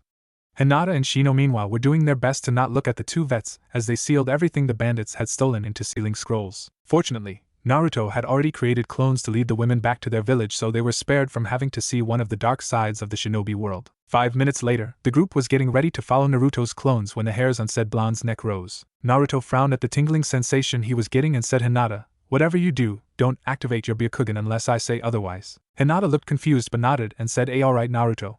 As Kurenai and Haku started looking around trying to figure out what had Naruto on edge, Naruto began pulsing his chakra out before turning to the trees behind him and said, alright, come on out. I already know you're there. Someone chuckled before the leaf nin heard a voice say, hey, good job. Most people don't sense me until I'm right on top of them, if ever. They then saw a man who was about 6'2" with spiky red hair that reached just past his shoulders and blue eyes that were just a shade darker than Naruto's walk out of the trees. He wore a shinobi's typical clothing and had a katana strapped to his back with the hilt over his left shoulder. Tied to his forehead was a shinobi headband with a spiral symbol on it. Well, when I heard that the village nearby was having bandit troubles, I decided to help them out. Imagine my surprise when I find Leaf Shinobi already taking care of the problem. This must be my lucky day since I've finally found someone from the Leaf who could possibly give me a challenge. I don't usually bother asking my enemies this since they're usually dead before they can make me break a sweat, but since you were able to sense me, I think I'd like to know my opponent's name. The man said as he pulled his sword out of his scabbard. Naruto frowned and said, it is customary to give your own name first when asking another for theirs, but my name is Naruto Uzumaki. Mind telling me why you believe we are enemies? The man's eyes widened when he heard Naruto's last name, and he said, Uzumaki? But you're just a kid. Still, that means there must have been other survivors. The man then narrowed his eyes and said, oh, where are my manners? You want to know my name? My name is Kuroda Uzumaki, elite jounin of the hidden Whirlpool village. You know, it's kind of ironic. I had been looking for survivors for so long, but when I finally find someone whose parents were survivors, they end up under the banner of the enemy. Naruto's eyes widened as well and he said, you're an Uzumaki as well? But I thought everyone but my mother was killed when the hidden stone attacked them in the last war. Wait a minute, what do you mean under the banner of the enemy? The hidden leaf and whirlpool villages were allies. Kuroda scowled and said, allies? Ha! Don't make me laugh. The hidden leaf wasn't our ally, it betrayed us. When we were attacked by the stone, they only sent 2 genin teams, 2. How the hell could two teams comprised mainly of genin of all things make a difference? They couldn't. We were obviously not worth the Leaf sending any real help. They were the only ones close enough to reach you in time. Naruto shouted at the man while everyone else was doing their best to figure out what was happening. Man, what's going on between these two? I mean, aren't they related? Kiba asked while the others simply shook their heads showing their own confusion. Oh, and how would you know that? You weren't there. You weren't even born yet. Kuroda shouted right back at the blonde. Naruto narrowed his eyes and said, because I've read the reports of not only my father but also my mother's. And they clearly said that the Leaf was sending backup but it didn't reach the village in time. The Hidden Leaf Village sent 3 platoons to the whirlpool once they received the message for help. 3 platoons that could have been used elsewhere at the time. My mother had joined them since she wanted to help defend her homeland. But when they got there, all that was left were ruins. The 2 Leaf teams that had been sent were severely injured and were found hiding in an abandoned dock warehouse with about 20 survivors who were even more injured. The medics that the platoons had with them did all they could, but none of the survivors made it during the journey back to the Leaf. We did everything we could. Yeah, well, it obviously wasn't good enough, was it? Kuroda growled out before saying, I should have known someone born in that village would side with it. But I cannot believe that Kushina would side with them over her homeland. Seeing Naruto's eyes widen again, Kuroda chuckled and said, yeah, I know who your parents were. Not very hard, seeing as how Kushina was the only Uzumaki in the Leaf Village at the time. And you look more like that Namikaze fellow that had been at the village at the time than an Uzumaki. What was his name again? Oh yeah, Minato. Minato Namikaze. Kurenai's eyes widened when she heard that, but a quick glance from Naruto kept her from saying anything. Focusing back on Kuroda again, he said, my mother chose to stay in the Leaf because we were allies. We were still at war with the Hidden Stone and Cloud villages, which you conveniently won just 2 months after our destruction. I find it odd that your father was able to complete his jutsu just after Whirlpool was destroyed. Kuroda shouted out. Naruto's eyes hardened as he said, are you saying that the Leaf wanted the Whirlpool to be destroyed? Well, it sure looks that way from where I'm standing. Kuroda growled out before his hair began fluttering around like it was caught in a breeze of wind, and everyone began feeling the sensation of being in the middle of an ocean during a storm. As everyone besides Naruto started lightly shivering at the Uzumaki's presence, Kuroda said in a dangerous tone, but it seems that talking will get us nowhere. You have decided to stand by the Leaf, and so you are just as much my enemy as any other ninja from the Leaf or Stone. Naruto frowned before he began matching his distant relative's presence with his own and then swallowed it in his own, making everyone's eyes widen as they suddenly felt like the ocean they were in was suddenly in the middle of a massive maelstrom 5 times worse than before, with 50-foot waves crashing down around them. Naruto's hair began swaying all over the place like he was caught in a cyclone as the 2 Uzumakis began glaring at each other waiting for the other to make the first move. What's this sensation? Hinata asked as she began to shiver uncontrollably. Kurenai opened her mouth to answer, but Haku beat her to it. Everyone has a presence that is hidden deep down in you that defines you. There are those who can bring that presence out in order to intimidate their foes better than any kind of killing intent. Zabuza-sama was one of those able to do it. It had felt like you were being stalked by some unknown predator, but it was nowhere near this level. By the looks of things, their presences are strong enough to even physically manifest themselves a little. Before Haku could say anything else, Naruto disappeared just as a shell of what the others could only assume was chakra that was multicolored appeared before Kuroda's sword arm moved at impossible speeds to his side and met the kunai that Naruto was holding in a clang. Naruto's eyes momentarily widened before he just barely blocked Kuroda's free arm as he tried to backhand the blonde. Naruto's eyes narrowed as he disappeared and reappeared in front of the other Leaf shinobi. Looking at the chakra shell around his opponent, he said, so that's why my mother was always able to keep up with my father whenever they fought in spars. She must have used the Uzumaki chakra to control her body movements and make them faster. Kuroda grinned and said, that's right. Naruto frowned and said, the only downside is that it takes extreme amounts of focus to have that chakra manipulate your movements in the right way without harming yourself. Which is why not many Uzumakis could use it in battle, since it's so hard to make your feet move properly without using your muscles. Kuroda's grin turned predatory as he said, looks like you did your homework about our history, boy. Although it seems that what you are doing is more like what that father of yours did. Makes things interesting when your opponent can move around as fast as you. Naruto smirked and said, oh no, what I'm doing is 5 times better than what Dad did. Right after he said that, a blue shell of chakra surrounded Naruto before 5 clones appeared around him, and the 6 blondes disappeared. Kuroda's arm once again moved faster than the others could see, and 5 smoke clouds appeared before Naruto reappeared up against a tree that he was thrown against with a chain made out of the multicolored chakra wrapped around his arm and leading back to Kuroda's free arm. Naruto! Hinata shouted out and was about to rush towards the 2 Uzumakis before Kurenai grabbed her and said, no, don't. You'll only get in the way. Hinata struggled before Haku said in a calm voice, she's right, Hinata-san. This kind of fight requires speed that you do not have. Right as he said that, mirrors made out of ice began appearing all over the area surrounding the 2 fighters in a large dome that appeared to be completely solid with no gaps. Immediately after they appeared, the temperature inside the dome and around it instantly began dropping to the point where everyone could see their breath. The rest of the Leaf Shinobi outside along with Kuroda stared in surprise as Haku walked into the back of the mirror in front of him before suddenly reappearing in another mirror right by Naruto, who was shaking his head as he stood up and broke the chains around his arm with a burst of his own chakra. "Are you alright, Naruto-san?" Haku asked as he stepped out of the mirror. "Yeah, he just caught me off guard with those chains of his. I was under the impression that it was something only my mother could do among the Uzumakis of her time." Kuroda smirked from his spot where he hadn't moved from at all and said, "You would have been right about that 5 years ago, but I figured out how to do it as well, although it wasn't easy. Your mother was truly a genius when it came to using our bloodline." "Good to know," Haku said before he stepped back into his mirror, and his image appeared in all of the others as well. Kuroda rose an eyebrow as he looked around and said, "Well, that's new." The images all rose, their throwing arms over their chests revealing braces of Saban needle, and said, "You seem able to handle multiple opponents quite well, but I wonder if you will be able to handle this as easily." As soon as Haku finished speaking, the dome was filled with Saban needles heading towards the redhead. But to both boys' amazement, Kuroda's chakra shell seemed to expand a little as the redhead moved at speeds that turned his body into one big blur even to Naruto's eyes. Once the barrage of needles was over, Naruto and Haku's eyes widened as they saw Kuroda standing with a grin holding a bunch of Saban needles in his hands, with the rest being held in the air in groups by chakra strings that were connected to various points on his body. Well now, that was interesting. If I was anyone else, I would have been a pincushion for sure. But it seems like a waste to use all those needles and not be able to use them again. Why don't I return them to you? Naruto's eyes widened as all the needles pointed themselves at him before launching themselves towards him at speeds that would give even him trouble to avoid even if he had anywhere to move. Just as the first needles reached him, Haku's hand shot out of the nearest mirror and pulled him through it. As the two boys appeared on the opposite side of the mirror, they heard the needles impacting the inside of the dome. Naruto sighed as he pulled out a needle from his arm that had managed to get him before Haku pulled him through the mirror, and said, "Let's not do that again." Haku nodded before they heard hidden sword art, sword blitz jutsu. The dome began shuddering as the Kenjutsu user began bombarding the inside with numerous blades of chakra. 10 seconds later the blast died down and Haku frowned as he concentrated on repairing the damage the attack had done to the mirrors. Naruto frowned as well as Kuroda shouted out to them, "So you put chakra into the mirrors to keep them in existence, and repair them. Very clever, but it must be a real drain on your reserves. I can simply wait until you run dry and then finish you off." Naruto glanced over at Haku and said, "How long can you keep those up?" Haku glanced at the mirrors before turning back to Naruto and said, "With that many, about another 10 minutes. Less if he attacks them again. After that I'll be pretty much useless." Naruto nodded before looking at the mirror and cocked his head in thought.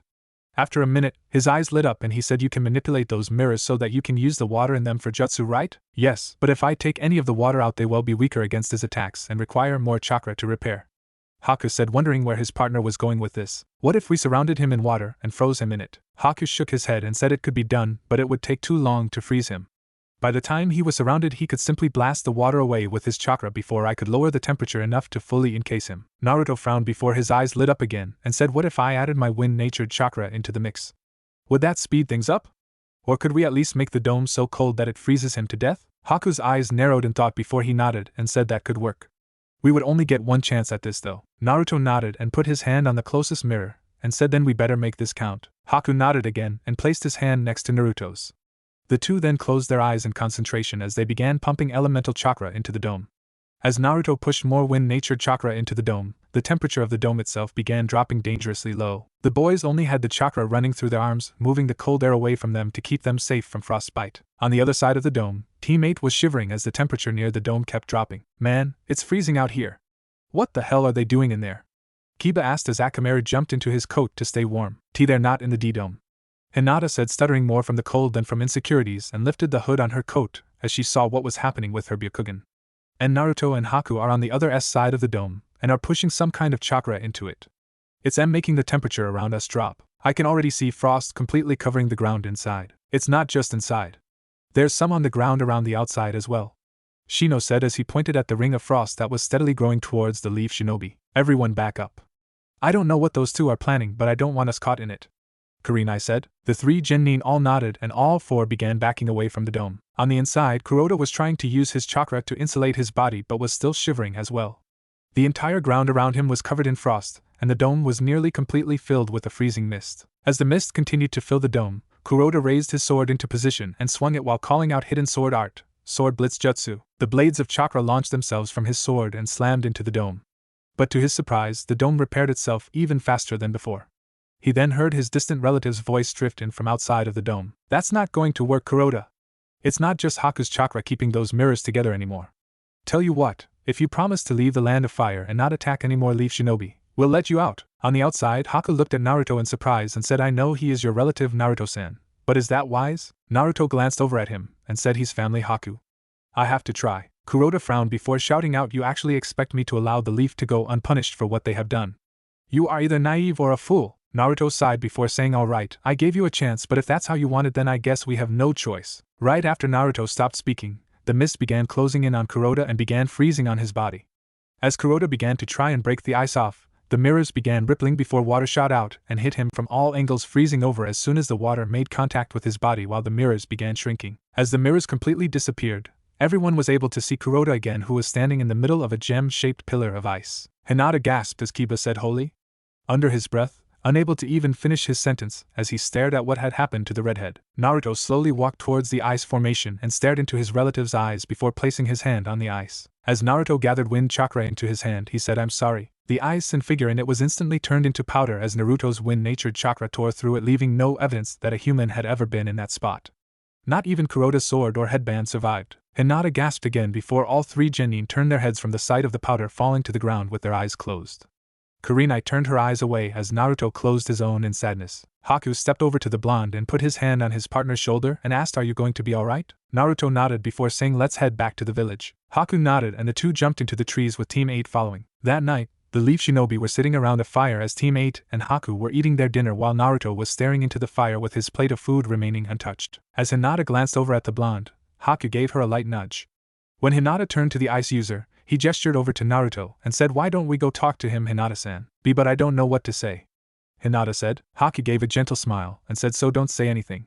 Just show that you're there for him. Before Hinata could say anything to that, Haku stood up and began walking around the fire.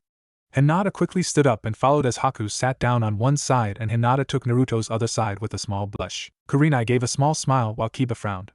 He was about to stand as well when Shino put his hand onto his shoulder. Kiba shot him a look, but Shino simply shook his head, causing the canine-like boy to simply humph and go back to his meal. Are you alright, Naruto-san? Haku asked as he settled himself. Naruto took in a deep breath before exhaling in a sigh and said, tell me, Haku, were you alright after you killed your father when he killed your mother, and then tried to do the same to you after he discovered your bloodline? Hinata's and the rest of Team 8's eyes widened when they heard this while Haku was silent for a moment. Not at first, Haku admitted before continuing. But eventually the pain lessened with time. And when I met Zabuza-sama, it lessened to the point that I could put it behind me. You are lucky, Naruto-san. You already have others who care for you that can help you through this. Yeah, Naruto said as he continued to study the flickering flames of the fire. I just wish he didn't have to die like that.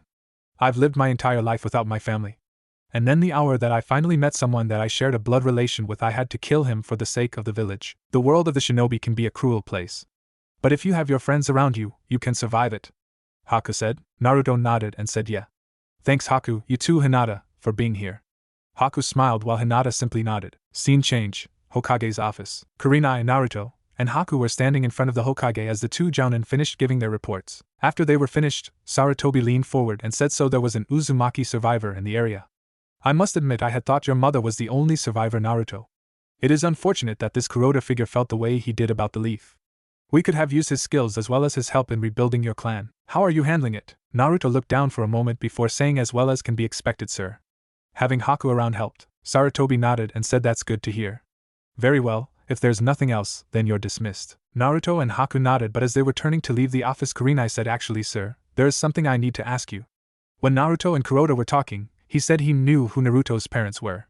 He gave the name of Naruto's father, and I was wondering if you could confirm it. Naruto and Sarutobi frowned as Sarutobi looked at Naruto silently asking, and Naruto nodded his head, causing Sarutobi to sigh and begin massaging his forehead. Looking back to Kurenai, he nodded and said, I'm afraid he was telling the truth. Kurenai's eyes widened and she looked over to Naruto and said, then that means that Naruto is Kurenai, Sarutobi said in a sharp tone, stopping the junior jounin short, as Sarutobi continued, the information about Naruto's full heritage is classified at the highest level. Haku stepped forward and said, I'm sorry sir, but why would information about who Naruto's father was be classified so heavily? Because Naruto's father made a lot of enemies before he died.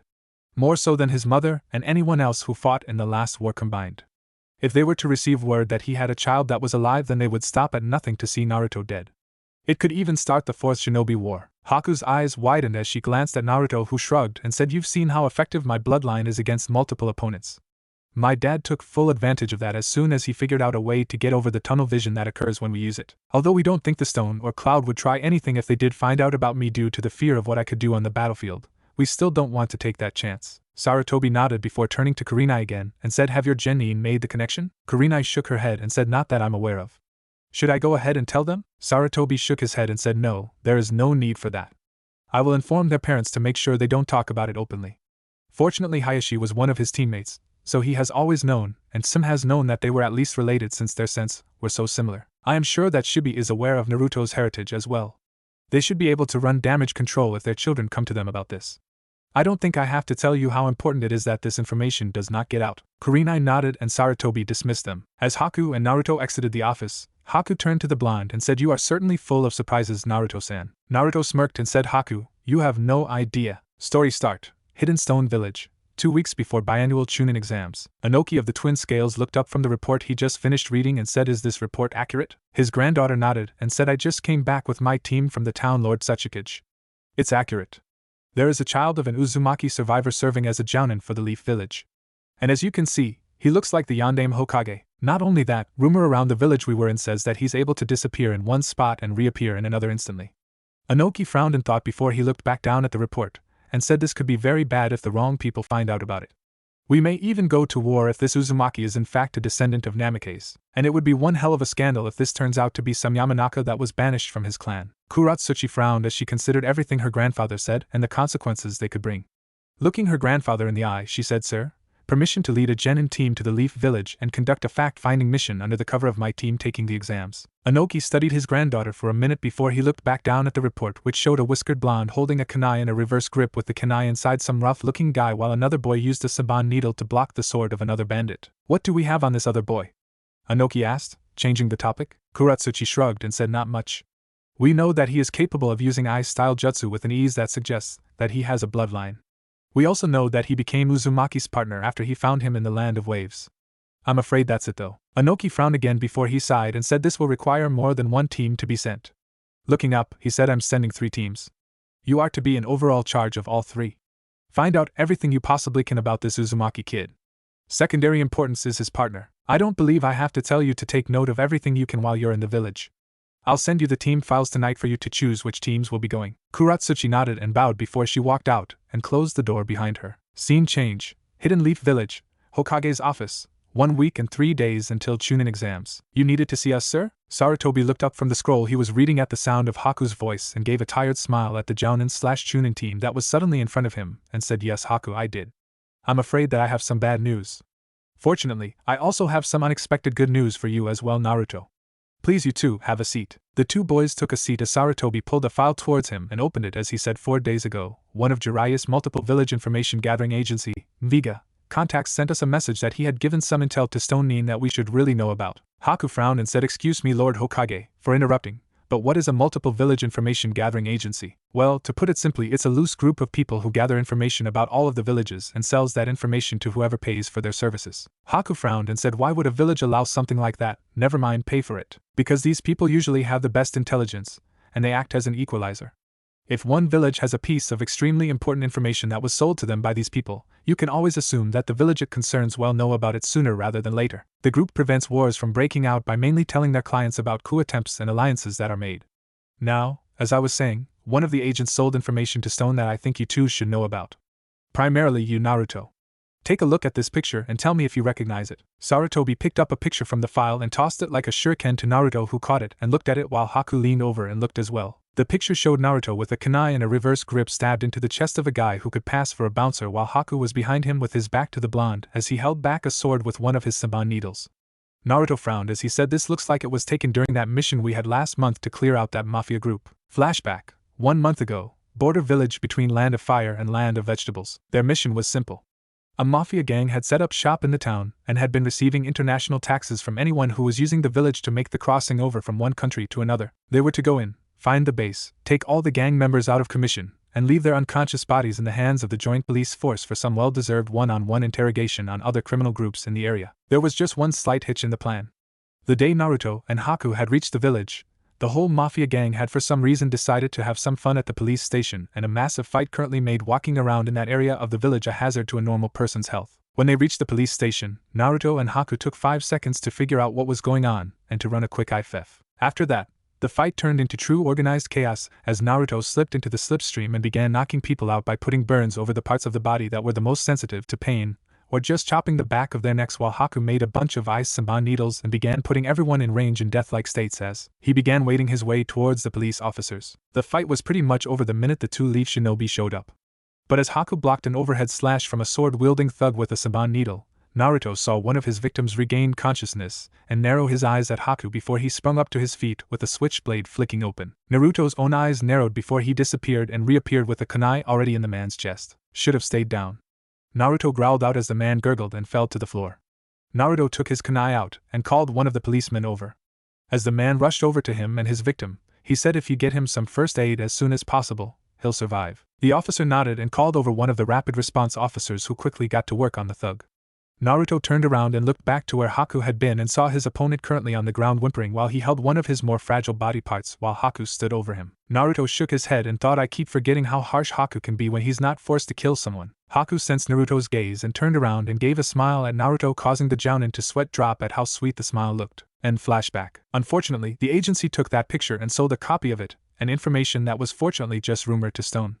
The agent who gave us that picture says that they didn't tell them about who they thought your parents were since they knew that would definitely start a war. Still, it's not hard to guess that Stone will work it out. In fact, we believe that at least someone already has. I've just received a message from the Tsuchikage. For the first time since the Chunin exams first came into existence, Stone is sending teams to the Hidden Leaf Village for the exams. 3 of them, in fact. Naruto frowned and said, isn't there some treaty or something that prevents them from coming? Sarutobi shook his head and said there was never actually anything legal preventing enemy villages from coming to one another's exams. It was just simply one of those things that villages don't do because of the relationship they have with each other. Stone is simply taking advantage of that fact in an effort to get information, most likely so that they can either confirm or dismiss their theory on who Naruto's father is. Naruto's frown grew as he said, in that case, me and Haku should probably take a long-term mission and stay out of the village until the exams are over. Sorry, old man, but it looks like you'll have to find someone else to proctor the 3rd exam. Actually, Naruto, I still want you to proctor the exam. If we try to hide you and Haku until the exams are over, that just shows Stone how much we want to keep you out of their sights, and they would be all that more determined to find out the truth. No, as much as I don't want to, we have to act like we don't know why Stone is suddenly sending teams to the exams. Naruto sighed before he looked up and said, you said you had some good news, old man? Sarutobi nodded as he allowed a smile to form on his face and pressed the button on his intercom. Leaning in slightly towards it, he said, Mrs. Reynes, could you please send our guests back in? His secretary's voice came through the speaker in its gentle tone. At once, Lord Hokage. Fair warning, sir, one of them has been getting restless out here. Thank you, Sarutobi said before a moment later the door to his office opened and the 2 boys in front of him turned around in their seats to see the new arrivals. As soon as they did, Naruto stiffened in shock. There were 4 of them, obviously a genin team and their Jounin sensei. 2 girls, 1 boy, and their female teacher. Each of them had some kind of bladed weapon on them, even if a couple of them seemed strange to the 2 boys. They would seem like an average team, if you eliminated the fact that 3 out of 4 of them had red hair and blue eyes. The other member had blonde hair that was surprisingly almost the exact same shade of Naruto's hair, and had storm gray eyes. But what really caught Naruto's attention were the headbands. They had a swirl on them that looked like a whirlpool. No way, Naruto whispered before he whipped around and gave his village leader a look that begged for this not to be a prank. Sarutobi smiled at him and shook his head. Naruto's face instantly relaxed into a look of relief before they heard a voice behind him. Finally, why did we have to wait outside so long, you old geezer? And who the hell are these 2? Oh, Naruto turned back around and saw the boy clutching his head while the blonde held a fist over his head, showing that she was the one to discipline her teammate. The other females on the team were chuckling at the boy's misfortune. Riko, show the village leader the proper respect. Oh, Rachel, what the hell? The boy, now identified as Riko, asked the blonde-haired girl. Rachel? That's an odd name. Haku and Naruto thought almost simultaneously. It's your own fault, you know. If you just talked to everyone with the respect they deserve, you wouldn't be constantly having a headache all the time. Riko turned to his red-haired teammate and said, shut it, Reina. Just because you're older than me by 6 minutes doesn't mean you can criticize me all the time. Reina's cheeks puffed out, and she looked like she was just about ready to really rip into her younger brother when the oldest redhead cut in. Alright, you two, no more fighting in front of the Hokage. You can continue this once we're back at our hotel. She got a muttered yes, Tsunami-sensei, before she turned back to the Hokage and said, my apologies, Lord Hokage. If I may ask, who are these young men? Sarutobi chuckled as he waved the apology away and said, apology accepted, Tsunami. As for these 2 splendid shinobi of mine, allow me to introduce to you Naruto Uzumaki, clan heir of the Uzumaki clan for any who reside in this village, and his partner, Hakumochi. All four Whirlpool Nin's eyes widened before Riko pointed at Naruto and said, "No way, this guy's our clan heir. I mean, look at him, he doesn't even have our red hair. How can he even be an Uzumaki?" Tsunami looked about ready to scold her student again but never got the chance as Naruto released the full scope of his intent. Naruto's hair began flying all over the place with his clothes flapping around like they were in Category 5 hurricane force winds. Everyone in the room shuddered as they felt like they were in that storm with waves over 75 feet tall surrounding them. And then Naruto took it one step further. After his battle against Kuroda, Naruto realized that he needed to learn how to control the different chakras inside of him. He started with the one that came from his mother, since doing anything with demonic chakra without knowing just what you're doing can be hazardous to your health. As Naruto's hair and clothes flapped around, he showed just what all the hours of working with his clones on the chakra were for. Naruto's special chakra erupted out of his body, forming a bonfire of multicolored light before part of it rose higher than the others and shifted into the form of a fox with 9 tails. Everyone was shaking from the feeling that Naruto was giving off, with only Sarutobi seeming to be unaffected. Then the fox roared at Riko, and the boy suddenly found himself on his knees with no recollection of falling. Then, as soon as it came, everything just vanished and Naruto's clothes stopped flapping and his hair fell back into place. Everyone but Sarutobi finally took a much-needed breath. As they did so, Naruto found the Whirlpool Nin's reactions to his little display were quite interesting. Rachel seemed to be stunned by the display of power, while Riko seemed to be terrified of him now. Reina was looking at him with awed respect while Tsunami seemed to be somehow proud of him. Naruto was confused by this until Tsunami said with a light tone in her voice, "Well now, it's been a while since I've seen someone able to manifest the Uzumaki presence so well. In fact, the last one was Master Ami. Riko, I hope that shows you that he is in fact an Uzumaki, because I don't think that anything else says it louder than that." Riko gave a slow nod as he continued to stare at Naruto with wide eyes. Tsunami then continued with the light tone still in her voice, "Now then, Naruto, I'm sure you have some questions about where me and my team have been, since from what little I've gathered with my brief talk with your leader, Whirlpool Village is no longer around and there weren't many survivors. However, let me explain about just what happened first before I answer any questions.